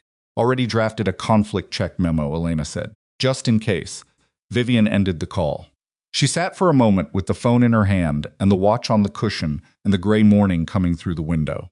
Then she got up, washed her face in the small bathroom down the hall, and went to find coffee. Gideon called at 9:30. She hadn't expected it. The phone number Marcelo said he'd left was a gesture. The kind of thing you leave without expecting to be used immediately. But the number appeared on her screen at 9:30, and she answered it. He said, I wanted to make sure you had my number in your own phone. Not through anyone else. I have it, she said. Good. A pause. The specific quiet of a careful man deciding how much to say. I knew your father for a long time. I should have done this sooner. I want you to know I understand that. You did it when you could, she said. I did it when I stopped being afraid that it wouldn't be enough. He paused. Those aren't the same thing. She thought about what Marcelo had said the night before. Carrying the possibility was better than watching it fail. She said, he trusted you with the most important thing he had. You kept it for 6 years. It was enough, a long pause. Then Gideon said he talked about you. Not often. He was careful he didn't want too many details of your life connected to what he was carrying. But he talked about you. Another pause. He said you were the kind of person who walked into a room and immediately understood what was wrong with it. Vivian said nothing. He said he'd spent his career trying to be that person, Gideon continued, and you just were it, naturally, from the beginning. He said it was the thing he was most proud of and the thing that scared him the most, because he knew you'd eventually walk into a room where what was wrong with it was him. The kitchen was very quiet. She was holding the pocket watch in her free hand without having decided to pick it up. She said, he was never wrong with me. No, Gideon said, but he thought about it. He thought about whether marrying you into that world, whether his connection to Damien's father, all of it, whether that had put you in danger he should have prevented. A pause. He blamed himself for Damien, for not seeing it sooner. For not acting faster, he left the evidence. He left everything he could. Gideon's voice was quieter now. I just wanted you to know he thought about it. Every choice. All of it. She stood there in the kitchen, with the phone and the pocket watch, and the frozen fountain visible through the window, the morning light flat and gray across the courtyard. She said, thank you, Gideon. Take care of yourself, he said. He'd have wanted that. Not the company, not the money, you. Taking care of yourself. He ended the call. She set the phone down on the counter. She stood at the window and looked at the fountain for a long time. The weeks that followed were not clean. Nothing about the legal process was clean. It was slow and procedural and punctuated by Damien's remaining attorneys filing motions that accomplished nothing except extending the timeline and generating invoices. Elena handled them with the brisk efficiency of someone who had been waiting for exactly this kind of work, was good at it in a way that bordered on satisfaction. Holt cooperated within 3 weeks. Elena had predicted 2, Gideon had predicted 4. Vivian had said nothing because she'd known that a man like Holt cooperated precisely when it became arithmetically clear that not cooperating cost more than cooperating, and that moment couldn't be predicted, only waited for. When it came fast. Full testimony. Names, dates, transaction records, the 9-year record of an arrangement that had redirected 4 separate federal investigations and suppressed 2 criminal referrals. The testimony opened new lines of inquiry that extended well beyond Damien people Vivian didn't know, connections she hadn't been aware existed, the wider architecture of what Marcelo had called the network becoming visible piece by piece. Damien's negotiation with federal prosecutors took 6 weeks. The outcome was not the outcome he had wanted, the outcome no one chose for themselves, the outcome that arrived when every alternative had been exhausted. He would spend years navigating the consequences of it. His attorneys made the process as managed as they could. It was still not managed. Vivian did not follow the details closely. She had enough to follow. The ownership agreement hearing happened on a Tuesday in late March. The courtroom was nothing like the gala, small, procedural, fluorescent lighting, and a judge who had clearly had a long morning before this case arrived on his docket. Vivian sat beside Elena and across from 2 attorneys representing what remained of Rourke Capital's legal structure, and she listened to an argument that lasted 4 hours and was technical enough that she understood why her father had hired expensive lawyers to write the original document. The judge ruled in her favor on the primary questions. The details would take months more to untangle. But the document held. Elena had said it would. She'd been right. Walking out of that courthouse, different courthouse, same cold city, but the kind of cold that was already carrying the first suggestion of something warmer underneath. Vivian stopped on the steps and looked up at the sky for a moment. Gray, a seam of pale light at the west edge of it. Elena was already on her phone. Vivian put her hands in her coat pockets and felt the watch on the right side and stood there for a moment in the ordinary cold of a Tuesday afternoon in Chicago, just a woman on courthouse steps.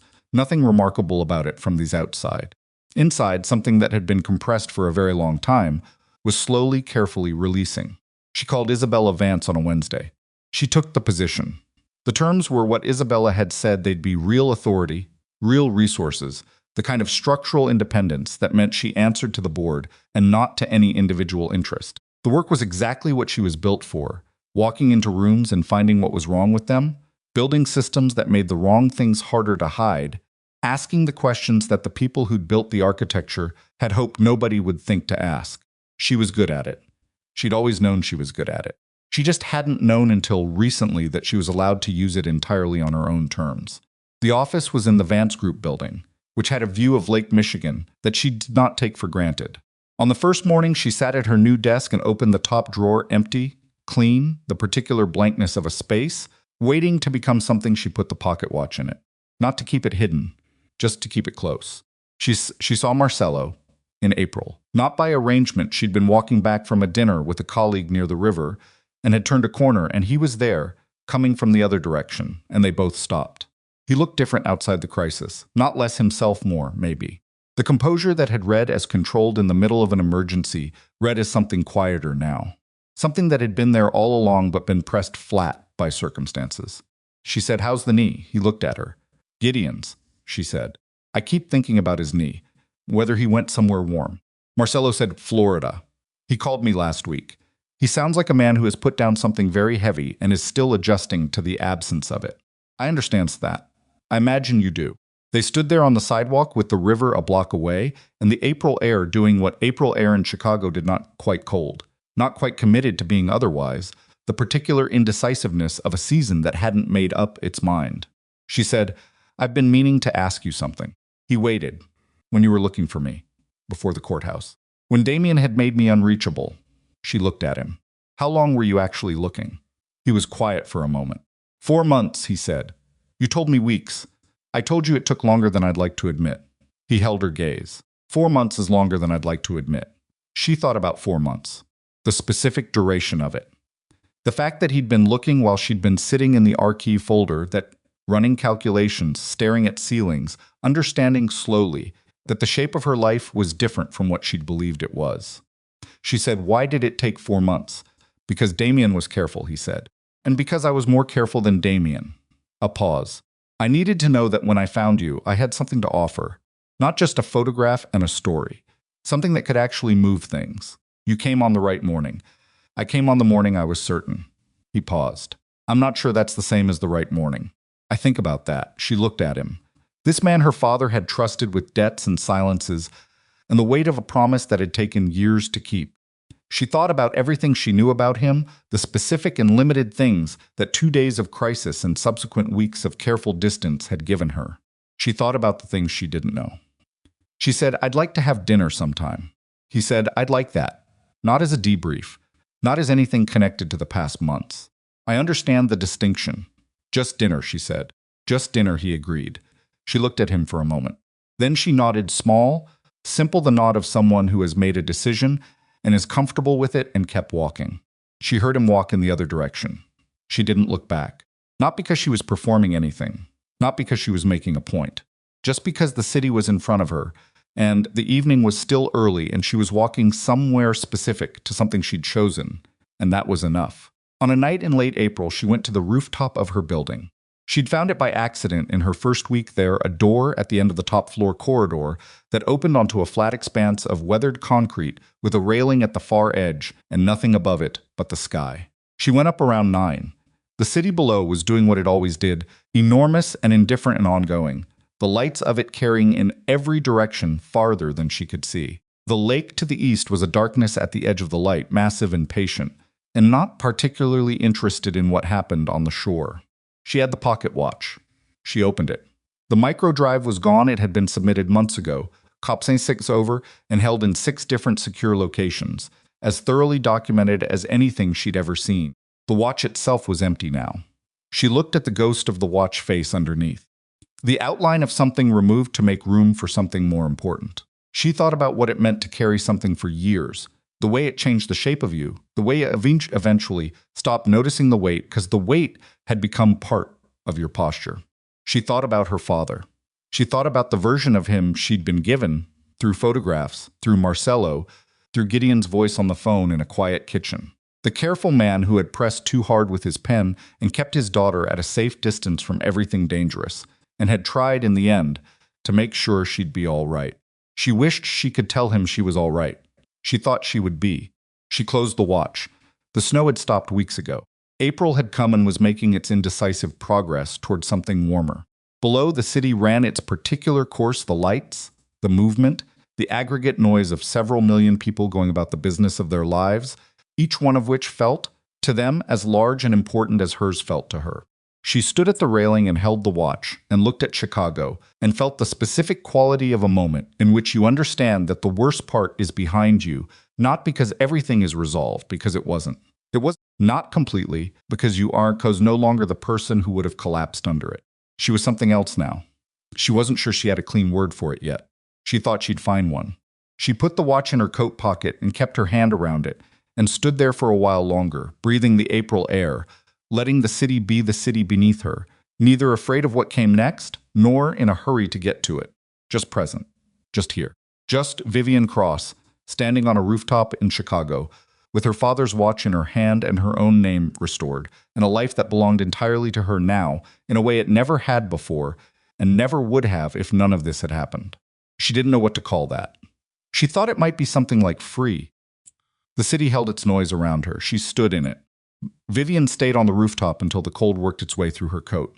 Not the deep, punishing cold of January that was gone, had been gone for weeks, but the particular April cold that caught you off guard, because you'd already started believing in warmth, already adjusted your expectations, and then the wind came off the lake at a certain angle and reminded you that the city made no promises.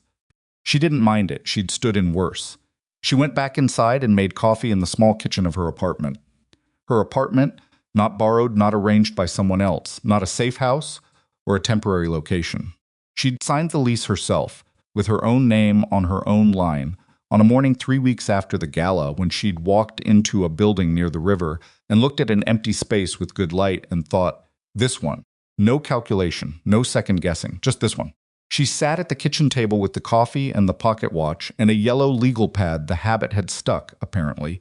She bought a stack of them in February and had been working through them since, and she looked at the blank top page for a while without writing anything. Then she wrote her father's name, Robert Cross. Just that. She looked at it. The letters in her own handwriting, ordinary, the particular slant she'd always had that leaned slightly right, the way her father's leaned slightly left, opposites with the same source.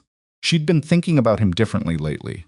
Not less she didn't think she'd ever think about him less, but from a different angle, the way you see a building differently, depending on which street you approach it from.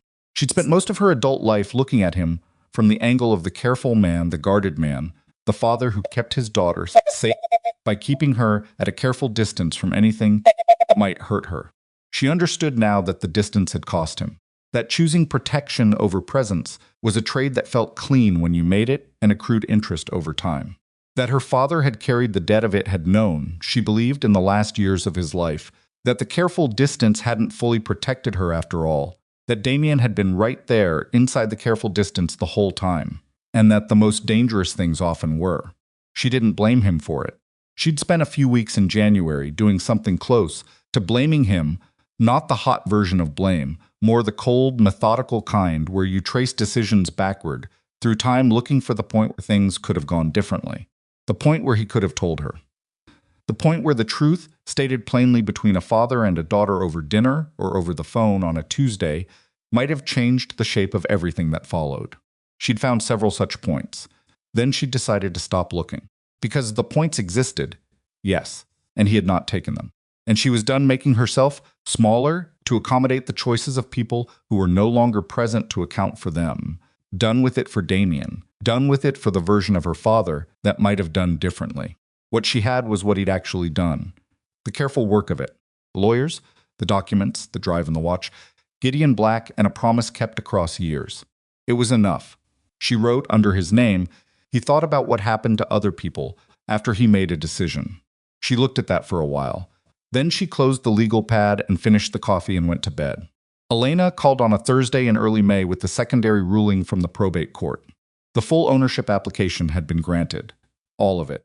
The 40% stake in the Vantage asset class, the associated licensing rights, the 6 years of revenue generated from those rights during the period when the forged document had suppressed the claim. The back revenue calculation was still in process that would take another several months of forensic accounting, but the underlying asset transfer was complete. Vivian was in her office at the Vance Group when the call came. She was mid-sentence in a review document, marking up a partnership agreement that had 3 structural problems she'd identified in the first 10 minutes, and she stopped typing and listened to Elena, read the ruling summaries in the precise, unemotional voice of someone who had learned that good news delivered without drama landed better than good news delivered with fanfare. When Elena finished, Vivian said, "Thank you." "That's it," Elena said. "I've been working this case for 4 months, and you say thank you?" It's a complete sentence. It's 2 words, Elena. A pause. "Thank you." "Really?" A beat. Then Elena said, "You're welcome." "Really?" Another beat. "The forensic accounting team will need your sign-off on the scope parameters next week." "I'll be there." She ended the call. She sat in her office with the reviewed document in front of her and the lake visible through the window to her right, and the ruling summary that Elena had sent as a follow-up email already loading on her screen, and she felt something that was not triumph she'd learned by now.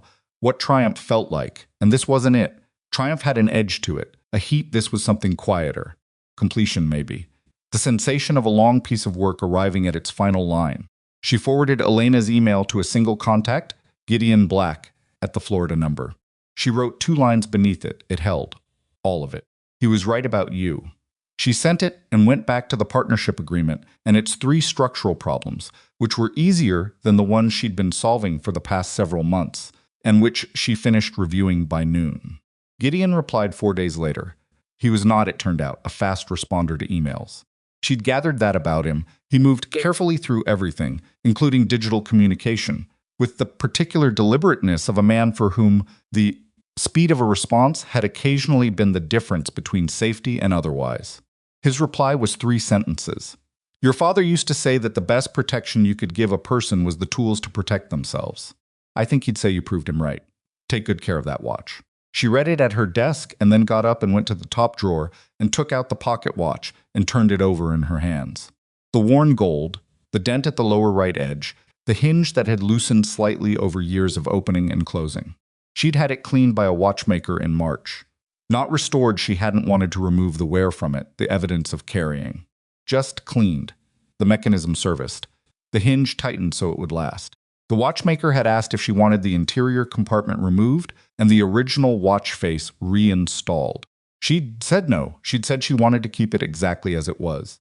He'd looked at the empty interior, the ghost of the watch face, the small compartment, and nodded the way craftsmen nod when they understand a decision without requiring an explanation for it. She put the watch back in the drawer and replied to Gideon's email.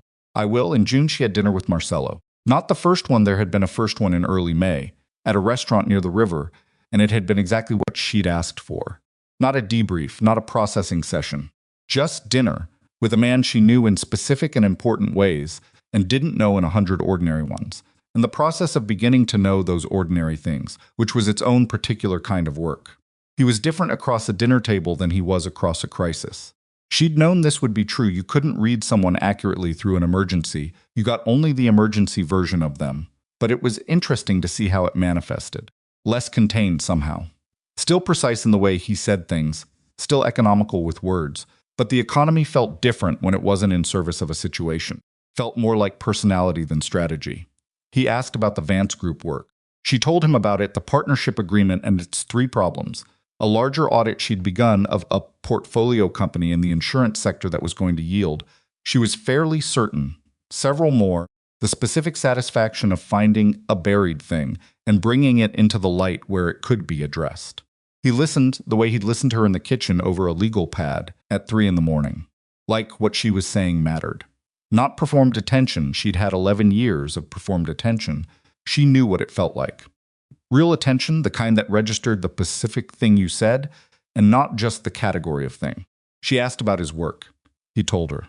Not everything she understood there were parameters, had from the beginning, and had decided she could operate within them the way you operate within any honest limitation. What he told her was enough to understand the shape of the days he moved through. She listened the way he listened. At the end of the dinner, he said, "How are you?" Actually, she looked at him across the table and thought about the courthouse steps in January. The $27. The weight of the watch in a coat pocket that felt enormous then, because she hadn't yet understood that she could carry it. She said, "Better than I expected to be. That's different from good. It's more honest than good." She held his gaze. Some days it's good. Some days it's just functional. I'm not performing either one. He nodded. That's better than performing either one. I know. She picked up her glass. I spent a long time performing. I'm done with it. He said, I noticed when.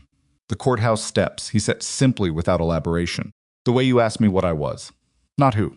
What? A pause. Most people ask who. You went straight to the structure of it. She looked at him. Did that concern you? No, he said. It told me you were going to be fine. Eventually, she laughed. Not the careful, managed version of laughter she'd been producing in professional contexts for 11 years. The real thing, short and unexpected, the kind that arrived before the brain had a chance to supervise it.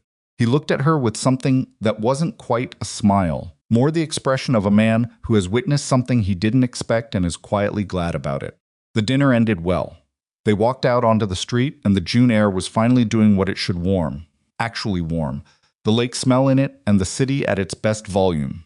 Neither too loud nor too still. He said, "Same time next week?" She said, "Yes." They went their separate directions. She walked the long way home because the evening was good and the city was doing well by it, and she had nowhere to be except where she was going. And that was enough, more than enough. It was the specific she'd been working toward without knowing it. The state of moving through her own life on her own terms.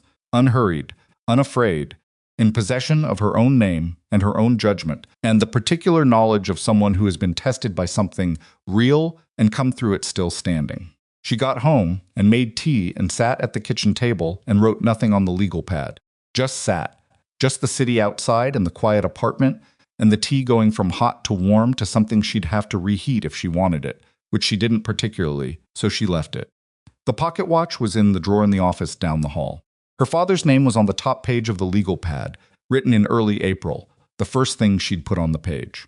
She hadn't written anything under it since that first night. She didn't need to. It was enough to see it there when she opened the pad, the anchor of it, the presence of it. A man's name in his daughter's handwriting, kept somewhere she'd see it regularly. That was all, that was plenty. Outside, the city kept its noise and its light and its relentless, indifferent, necessary motion. She sat inside it and breathed and was at last entirely herself.